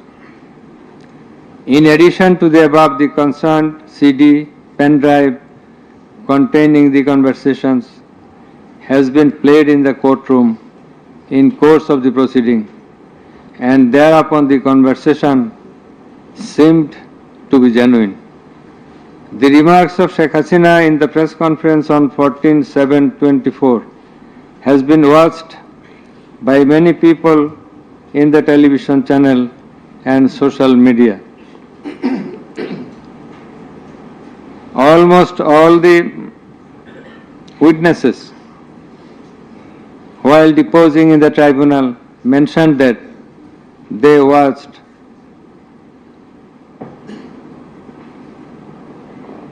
the videos in the medias. Moreover, the national daily newspapers published the said remarks on 15/7/24. The remark of Ubaidul Qadir was published in the news, it's a repetition, over and above said inciting remark and killing and order of killing by Sheikh Hasina and the provocative remark of Ubaidul Qadir have not been denied by them. Although State Defence Council, the learned State Defence Council for the absconding accused Sheikh Hasina and Asaduজ্জামান Khan Kamal submitted that the conversation between Sheikh Hasina and ASM Kamal, Maqsood Kamal, has not been properly tested, but he failed to show any cogent reasons in this regard. The prosecution witnesses proved the attack upon the Dhaka University students by the activists of Awami League, Chhatra League and Yuva League following the incitement and Sheikh Hasina's order of killing, as well as the provocative remark of Ubaidul Qadir. Sheikh Hasina ordered the law enforcing agencies to use drone for locating the congregating protesters and thus to use helicopter and lethal weapons to kill them. Such order has been disclosed by Sheikh Hasina in her telephonic conversation on 18/7/2024 with Dhaka South City Corporation Mayor Fazle Nur Taposh, as it has been read beforehand, and also with Hassanul Haq Ino. The concerned pen drive CD containing the aforesaid conversations have been submitted in the tribunal. The said conversations have been examined in the forensic laboratory of CID, and the concerned experts found that the conversations were genuine and not generated by artificial intelligence, AI. Moreover, the pen drive CD containing the conversations in question have been played in the courtroom, and we have heard the conversations, and thereupon it appeared to us that the conversations are real, not fake and fabricated. Accused Prime Minister Sheikh Hasina, accused Home Minister Asaduজ্জামান Khan Kamal, accused Inspector General of Police Chaudhuri Abdullah Al Mamun acted jointly in connivance and collaboration with each other to commit the atrocities in order to kill the protesters throughout the country. It has been disclosed by Chaudhuri Abdullah Al Mamun in his testimony that a core committee consisting of Home Secretary Jahangir, Additional Home Secretary Political Mr. Tipu Sultan, Additional Secretary Reza Mustafa, SB's Chief Monirul Islam, DB Chief Harun Rashid, RAB DG Barrister Harun Rashid, DMP Commissioner Habibur Rahman, DG of BGB Major General AKM Major General Ashrafuজ্জামান Siddiqui, DG of Ansar Major General AKM Aminul Haq, NTMC Chief Major General Ziaul Ahsan, DGFI Chief and NSI Chief used to hold meeting every night after 19 July 2024 at the residence of Home Minister Asaduজ্জামান Khan Kamal. Accused Chaudhuri Abdullah Al Mamun said that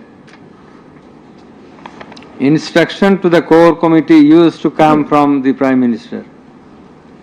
He also said that at one stage of the movement, it was decided to use drone to locate the gathering of the protesters and to use helicopter and lethal weapons to control the movement. In a meeting of the core committee, Sheikh Hasina passed a direction to use lethal weapon. Additional DIG Joardar, who was present there, communicated the message to the police officers throughout the country to use lethal weapons accordingly. Furthermore, Chaudhuri Abdullah Al Mamun said that in pursuance of the remark of Ubaidul Qadir and Nanak, that Chhatra League and Yuva League are enough to bring the movement under control.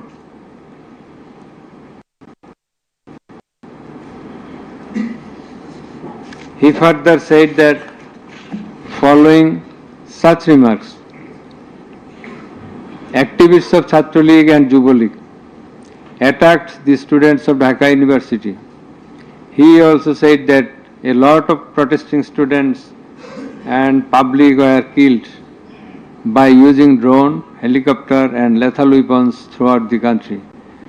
Chaudhary Abdullah Al-Mamun further asserted in his testimony that he, along with Home Minister Asaduজ্জামান Khan Kamal, Home Secretary and the MP Commissioner, went to Narayanganj on 29/7/24 to observe the situation of the movement, and on the way they stayed for a while in front of Jatrabari police station, and then DC Iqbal of Wari Zone showed a video to the Home Minister on his mobile and said, "We shoot one, that one dies, that one gets injured, but the others do not move."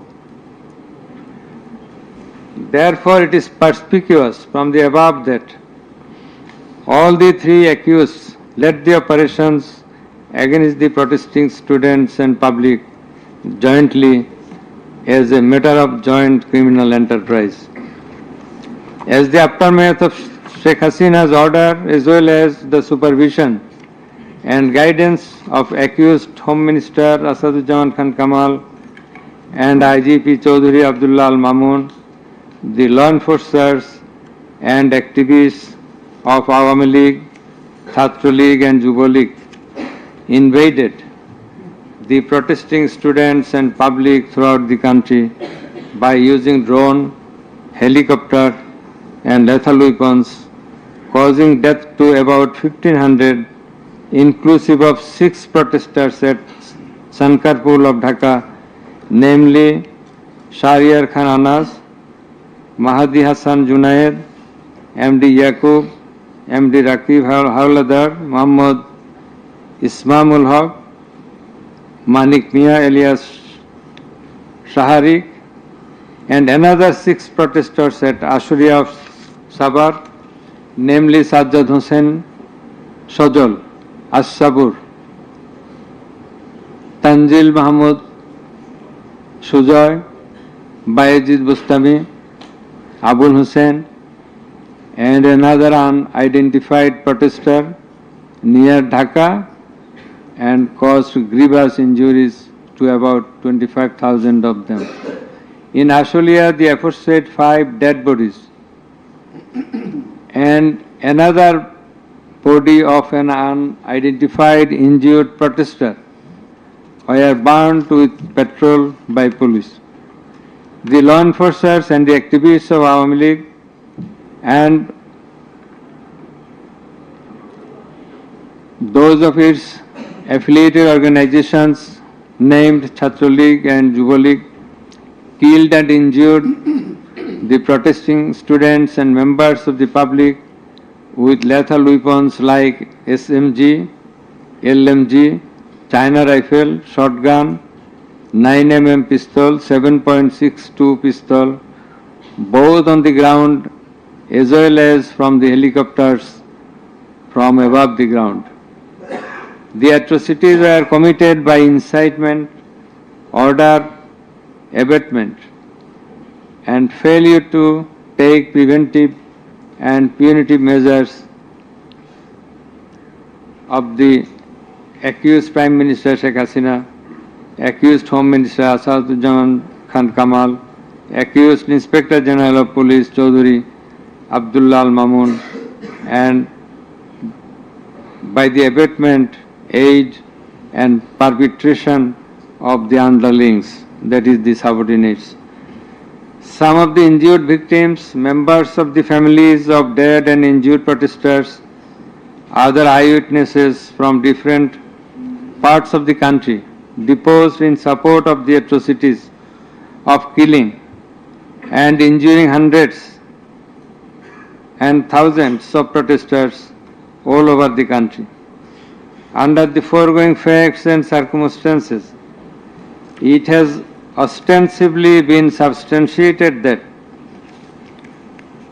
the atrocities of killing and gravely injuring the protesting students and public took place almost all over the country. In view of the testimony of the investigating officer, the atrocities during the movement, July movement 2024, the atrocities occurred in 50 districts and lethal weapons were used in 41 districts of Bangladesh. We also find that victim witnesses from many districts testified in the tribunal stating that killing and injuring the students and common people took place in their respective districts during July movement 2024. Thus, it is clear enough that attack in question was directed against civilian population and it was widespread and systematic. Therefore, in the atrocities of killing and gravely injuring the protesters, as aforesaid, accused Prime Minister Sheikh Hasina committed crimes against humanity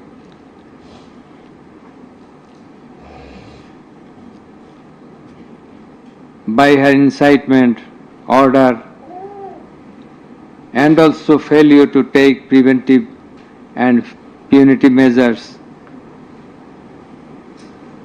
under charge 1.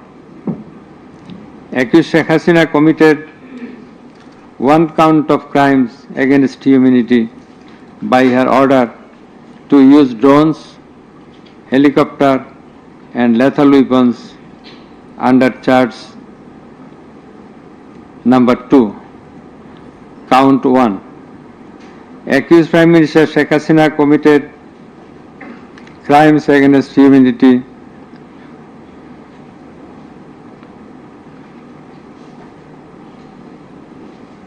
on one count under charge 1.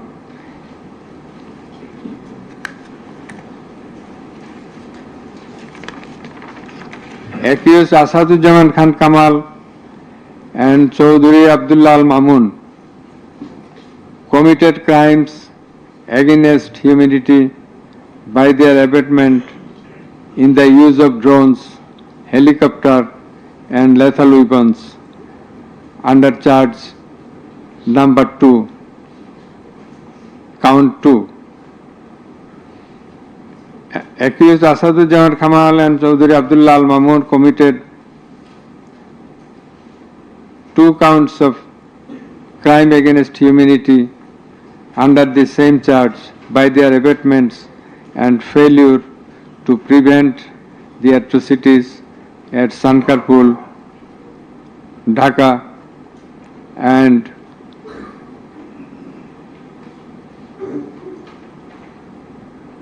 also committed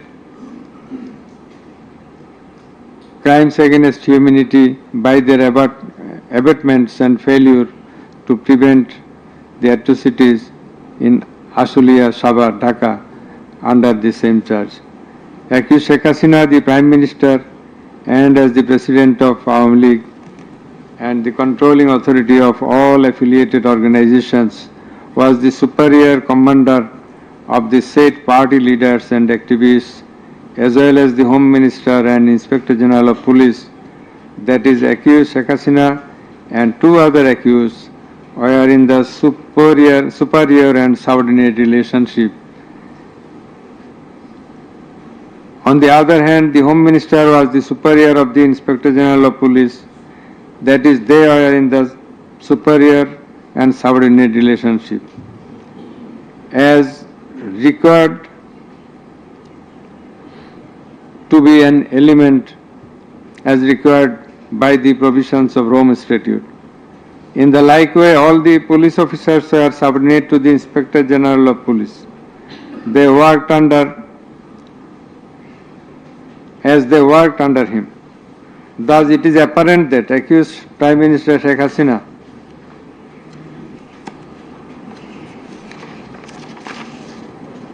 had superior control status over accused Asaduzzaman Khan Kamal and accused Chaudhry Abdullah Al Mamun, whereupon it was her responsibility to take measures to prevent the atrocities in question, which continued for about a month. She did not also take any punitive measures against the perpetrators. In the like way, Home Minister Asaduzzaman Khan Kamal held superior command responsibility over the Inspector General of Police and other successive other officers, and as such he had the responsibility, superior command responsibility to prevent all of them from committing the atrocities and for taking punitive measures against the perpetrators. Thus, both the accused Asaduzzaman Khan Kamal and Inspector General of Police Chaudhry Abdullah Al Mamun, they committed crimes against humanity by their abatement, that is facilitation, and their failure to prevent the atrocities committed by their underlings, and hence they are liable to be punished under section 32A, 32G, 32H, 41B and 43 of the International Crimes Tribunals Act. Accused Sheikh Hasina is liable to be punished under section 32A, 32H, 41B and 43 of the International Crimes Tribunals Act 1973. It is obvious from the facts and circumstances delineated herein before that the law enforcers and the activists of ruling party Awami League, as well as its affiliated organizations, targeted the unarmed civilian protesters countrywide and accordingly attacked them. Therefore, in all the above discussed atrocities, the elements constituting crime against humanity have been fulfilled. The victim witnesses, the other witnesses and the investigating officer held the accused Prime Minister Sheikh Hasina, accused Home Minister Asaduzzaman Khan Kamal and accused Inspector General of Police Chaudhry Abdullah Al Mamun liable for the atrocities. It may be mentioned here that Mr. Chaudhry Abdullah Al Mamun, Inspector General of Police, has been tendered pardon on his application pursuant to section 15 of the Act with a view to obtaining his evidence. He is supposed to have been directly or indirectly concerned in or privy to any of the crimes specified in section 3 on condition of his making a full and true disclosure of the whole of the circumstances relative to the crime and to every other person concerned, whether as principal or abettor in the commission thereof. According to subsection 2 and 3 of section 15, he has been examined as a witness and detained in custody until today. It appears to the tribunal that he made a full and true disclosure of whole of the circumstances within his knowledge relative to the crime and to every other person concerned, both as principal and abettor in the commission thereof. He categorically admitted his involvement in the alleged acts and disclosed that a core committee consisting of Home Minister Asaduzzaman Khan Kamal himself used to hold meeting every day at the residence of accused Home Minister Asaduzzaman Khan Kamal to take decisions as to the necessary measures to face the movement of the students and to pass the instructions and to pass necessary instructions. He said that accused Prime Minister used to pass directions to the core committee in this regard. This accused also said that Sheikh Hasina directed them to use drone to trace the location of the protesters and to use helicopter and lethal weapons to kill the protesters. He mentioned that chain of command in the police service was not maintained. In most of the cases, the highest authority used to communicate or contact the mid-level officers like Additional Commissioner Harun Rashid, Additional Commissioner Monirul Islam. Accused Prime Minister Sheikh Hasina passed the direction in presence of Additional Deputy Commissioner Praloy Kumar Joardar during a core committee meeting. And as such, Joardar conveyed the direction to all the concerned officers throughout the country. Direction means the direction to use helicopter and lethal weapons as well as drones. Chaudhry Abdullah Al-Mamun also mentioned in his testimony that he had a clean image and track record throughout his service for long 36 years. There had been no allegation against him during his long tenure.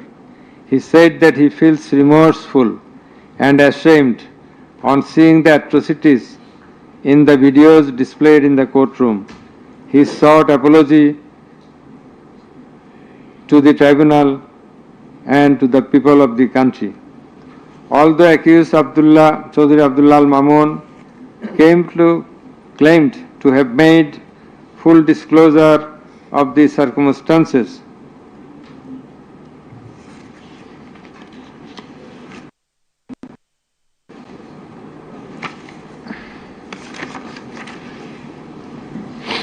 and we do also believe that he made a full and true disclosure. But the offences he committed and admitted is punishable with the capital sentence. And as such, in consideration of his disclosure and the gravity of the offences, we do incline to convict him and award him a lenient sentence, which will be declared later on. By the aforesaid acts and omissions, the accused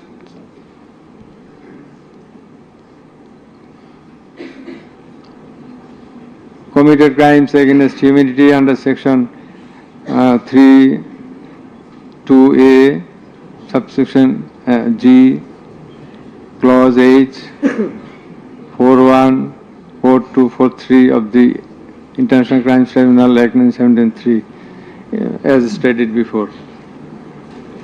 Accused Sheikh Hasina and Asaduzzaman Khan Kamal remained in abscondence ab initio, despite the fact that notices and warrants were duly served in their given address according to law. Moreover, they were asked by publishing notice in 2 daily newspapers to appear and contest the case, but they did not turn up. Thus, their abscondence itself is suggestive of their guilt.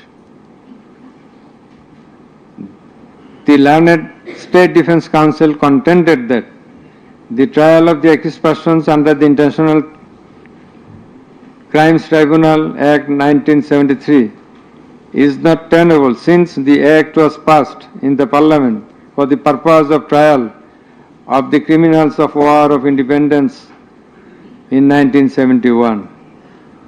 While arguing this, the learned State Defence Council perhaps did not have a refusal of the provisions of the Act as well as the preamble thereof. The preamble of the Act says that the Act was made in order to provide for detention, prosecution, and punishment of the persons for genocide, crimes against humanity, war crimes, and other crimes under international law, and for the matters connected therewith. Section 3 of the Act provides that the said crimes committed both before and after the commencement of the Act, before 1973, after 1973, are triable by the International Crimes Tribunal. Whereupon the contention of the learned State Defence Council is not tenable in law. Moreover, Article 47 of the Constitution of Bangladesh has given upper hand to the International Crimes Tribunal Act 1973 over the Constitution itself.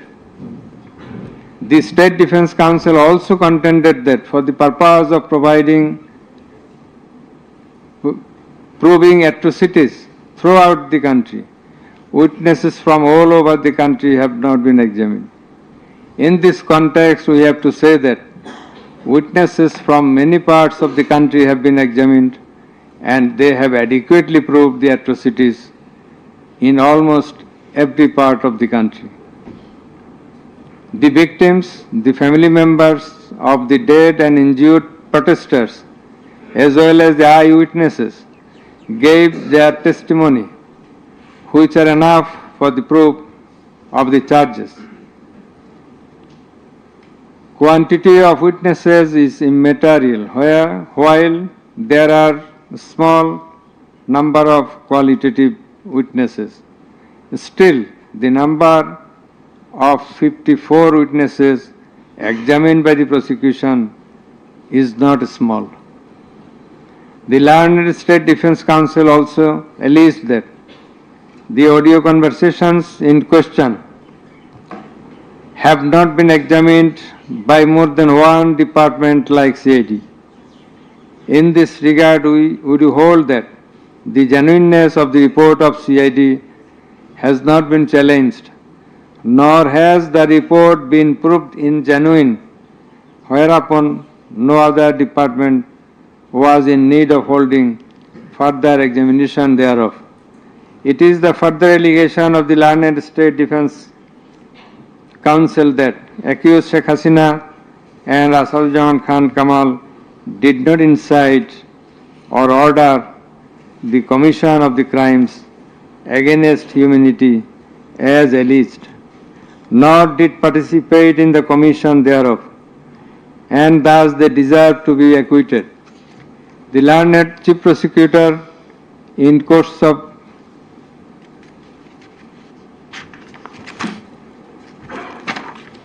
summing up,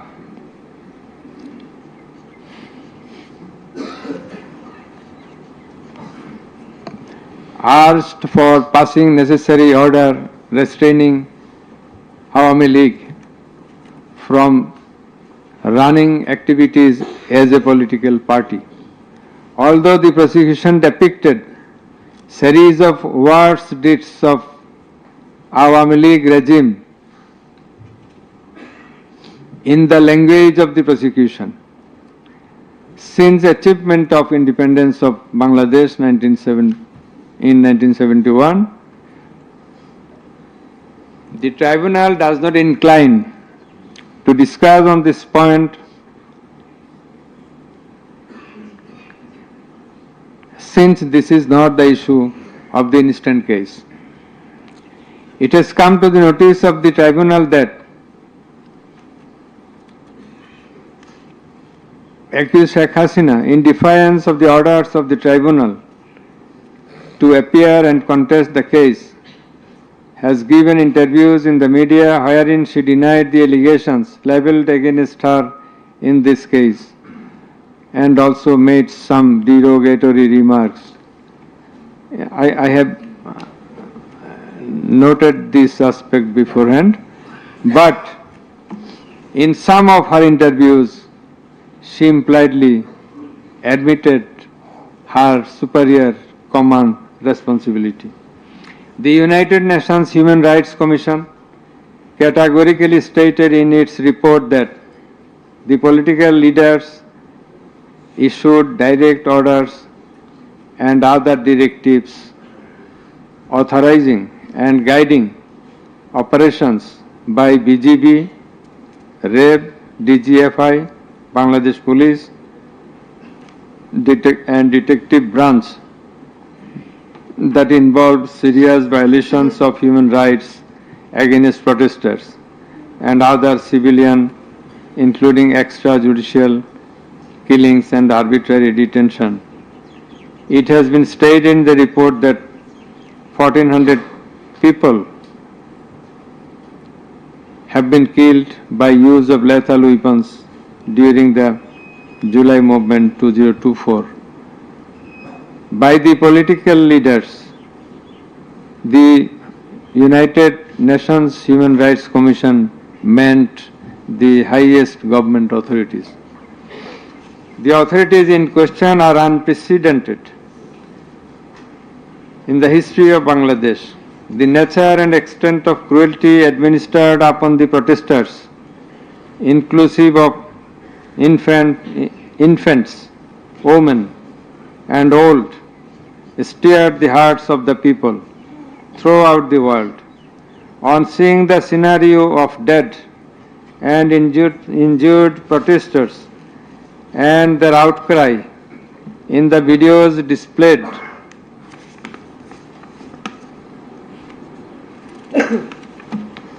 in the courtroom, and also seeing the victim witnesses in the courtroom,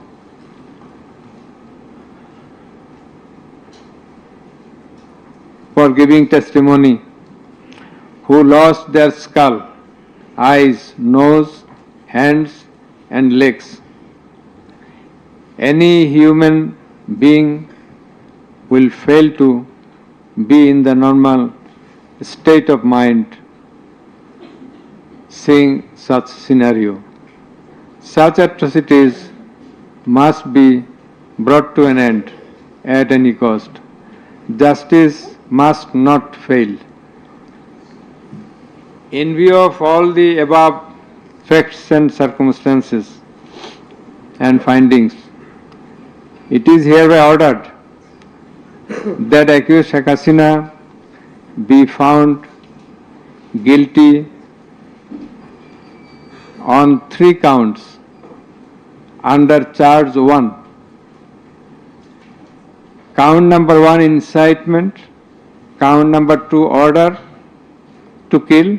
Count number 3, inaction to prevent the atrocities and failing to take punitive actions against the perpetrators, and thus she is punishable, she is liable to punish under section 3, subsection 1A, section 3, subsection 2, clause G, section 3, subsection 2, clause H, section 4, subsection 1, clause B, and section 4, subsection 3 of the International Crimes Tribunals Act 1973 under the charge number 1. But we do hold that for all these 3 counts of crime against humanity, we do incline to award a single sentence, that is the sentence of imprisonment till natural death for under charge 1. Under charge 2,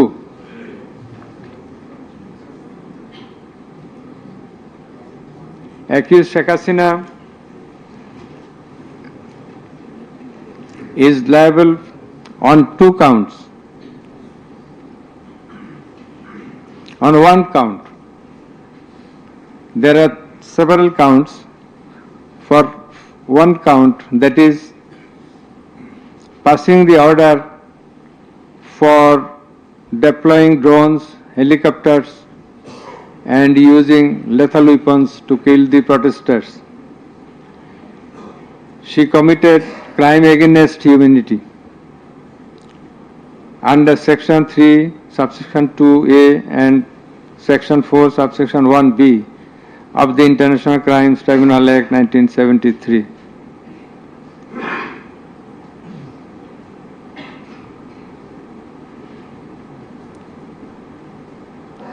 She also committed the same crime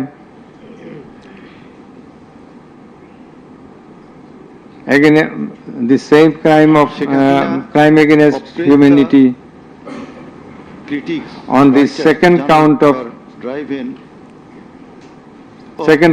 killing power for long for long 6 persons at রাজাকারের নাতিপুতিরা চাকরি পাবে whereupon the student of Dhaka University Sankarpur of Dhaka, agitated and assembled at Radu, which was committed in contemplation the injured students from in furtherance by virtue of her order they also as stated beforehand. and assembled at Radu And similarly, she committed the same crime, that is the crime against humanity, on another count for causing the killings at Ashulia of Sabar, killing of 6 persons. For all these 3 counts, we have decided to inflict her with only 1 sentence, that is sentence of death.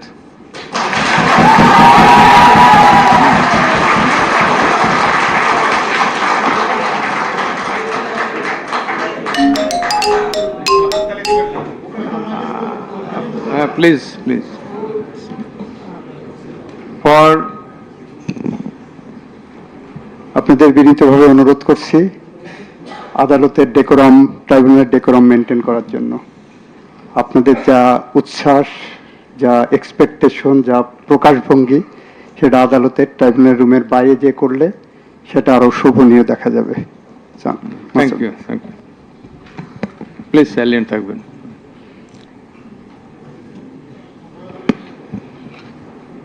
Accused Asaduzzaman Khan Kamal and accused Chaudhary Abdullah Al Mamun. Accused Asaduzzaman Khan Kamal is liable for committing crime against humanity for the occurrence of killing 6 persons at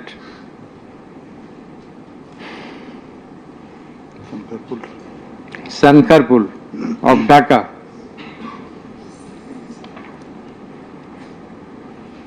In this occurrence, they are liable for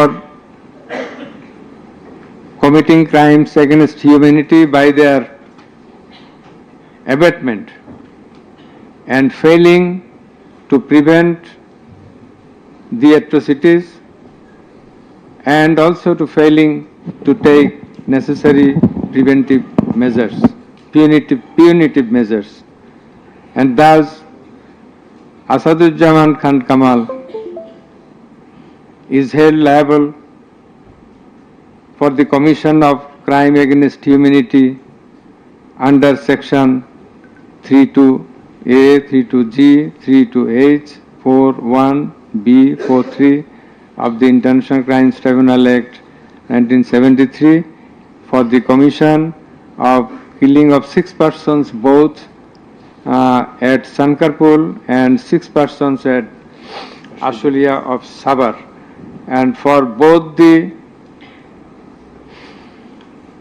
occurrences, he committed 4 counts of offences, crime against humanity, 4 times, by his abatement and failure to take necessary actions in Sankarpul, by his abatement and failure to take necessary action at Ashulia. So for all these 4 counts, we have decided to award a single sentence of death to Asaduzzaman Khan Kamal. As regards Chaudhry Abdullah Al Mamun, as I have elucidated before, he has contributed to the trial of this case by making full and true disclosure of the circumstances within his knowledge. Yet,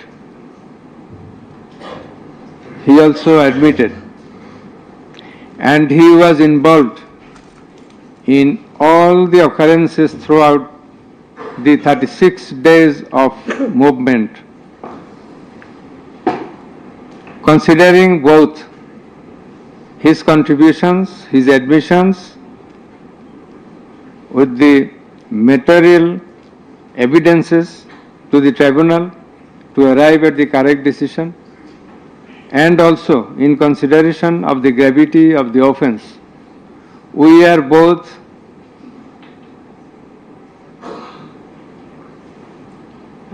remitting his sentence and awarding a sentence with leniency. That is, the offences involve capital punishment. But for his contribution, we have decided to inflict him with the sentence of imprisonment for 5 years.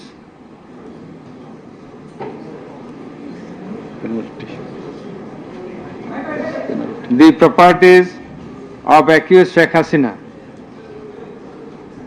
and accused Asaduzzaman Khan Kamal in Bangladesh be confiscated in favor of the state.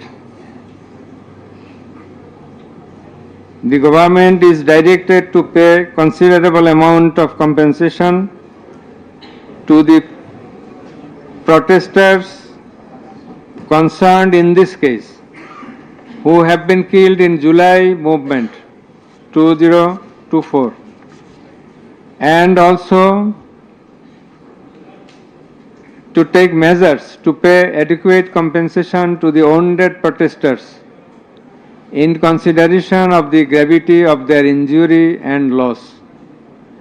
The sentence shall be carried out in accordance with the provisions laid down in section 20 subsection 3 of the International Crimes Tribunals Act 1973, preferably pursuant to the long-standing practice. Let a copy of this judgment be transmitted to the District Magistrate Dhaka for necessary action. Let copy of the judgment be supplied to accused Chaudhry Abdullah Al Mamun according to law. The absconding accused will not get any copy at the moment. So thank you all very much.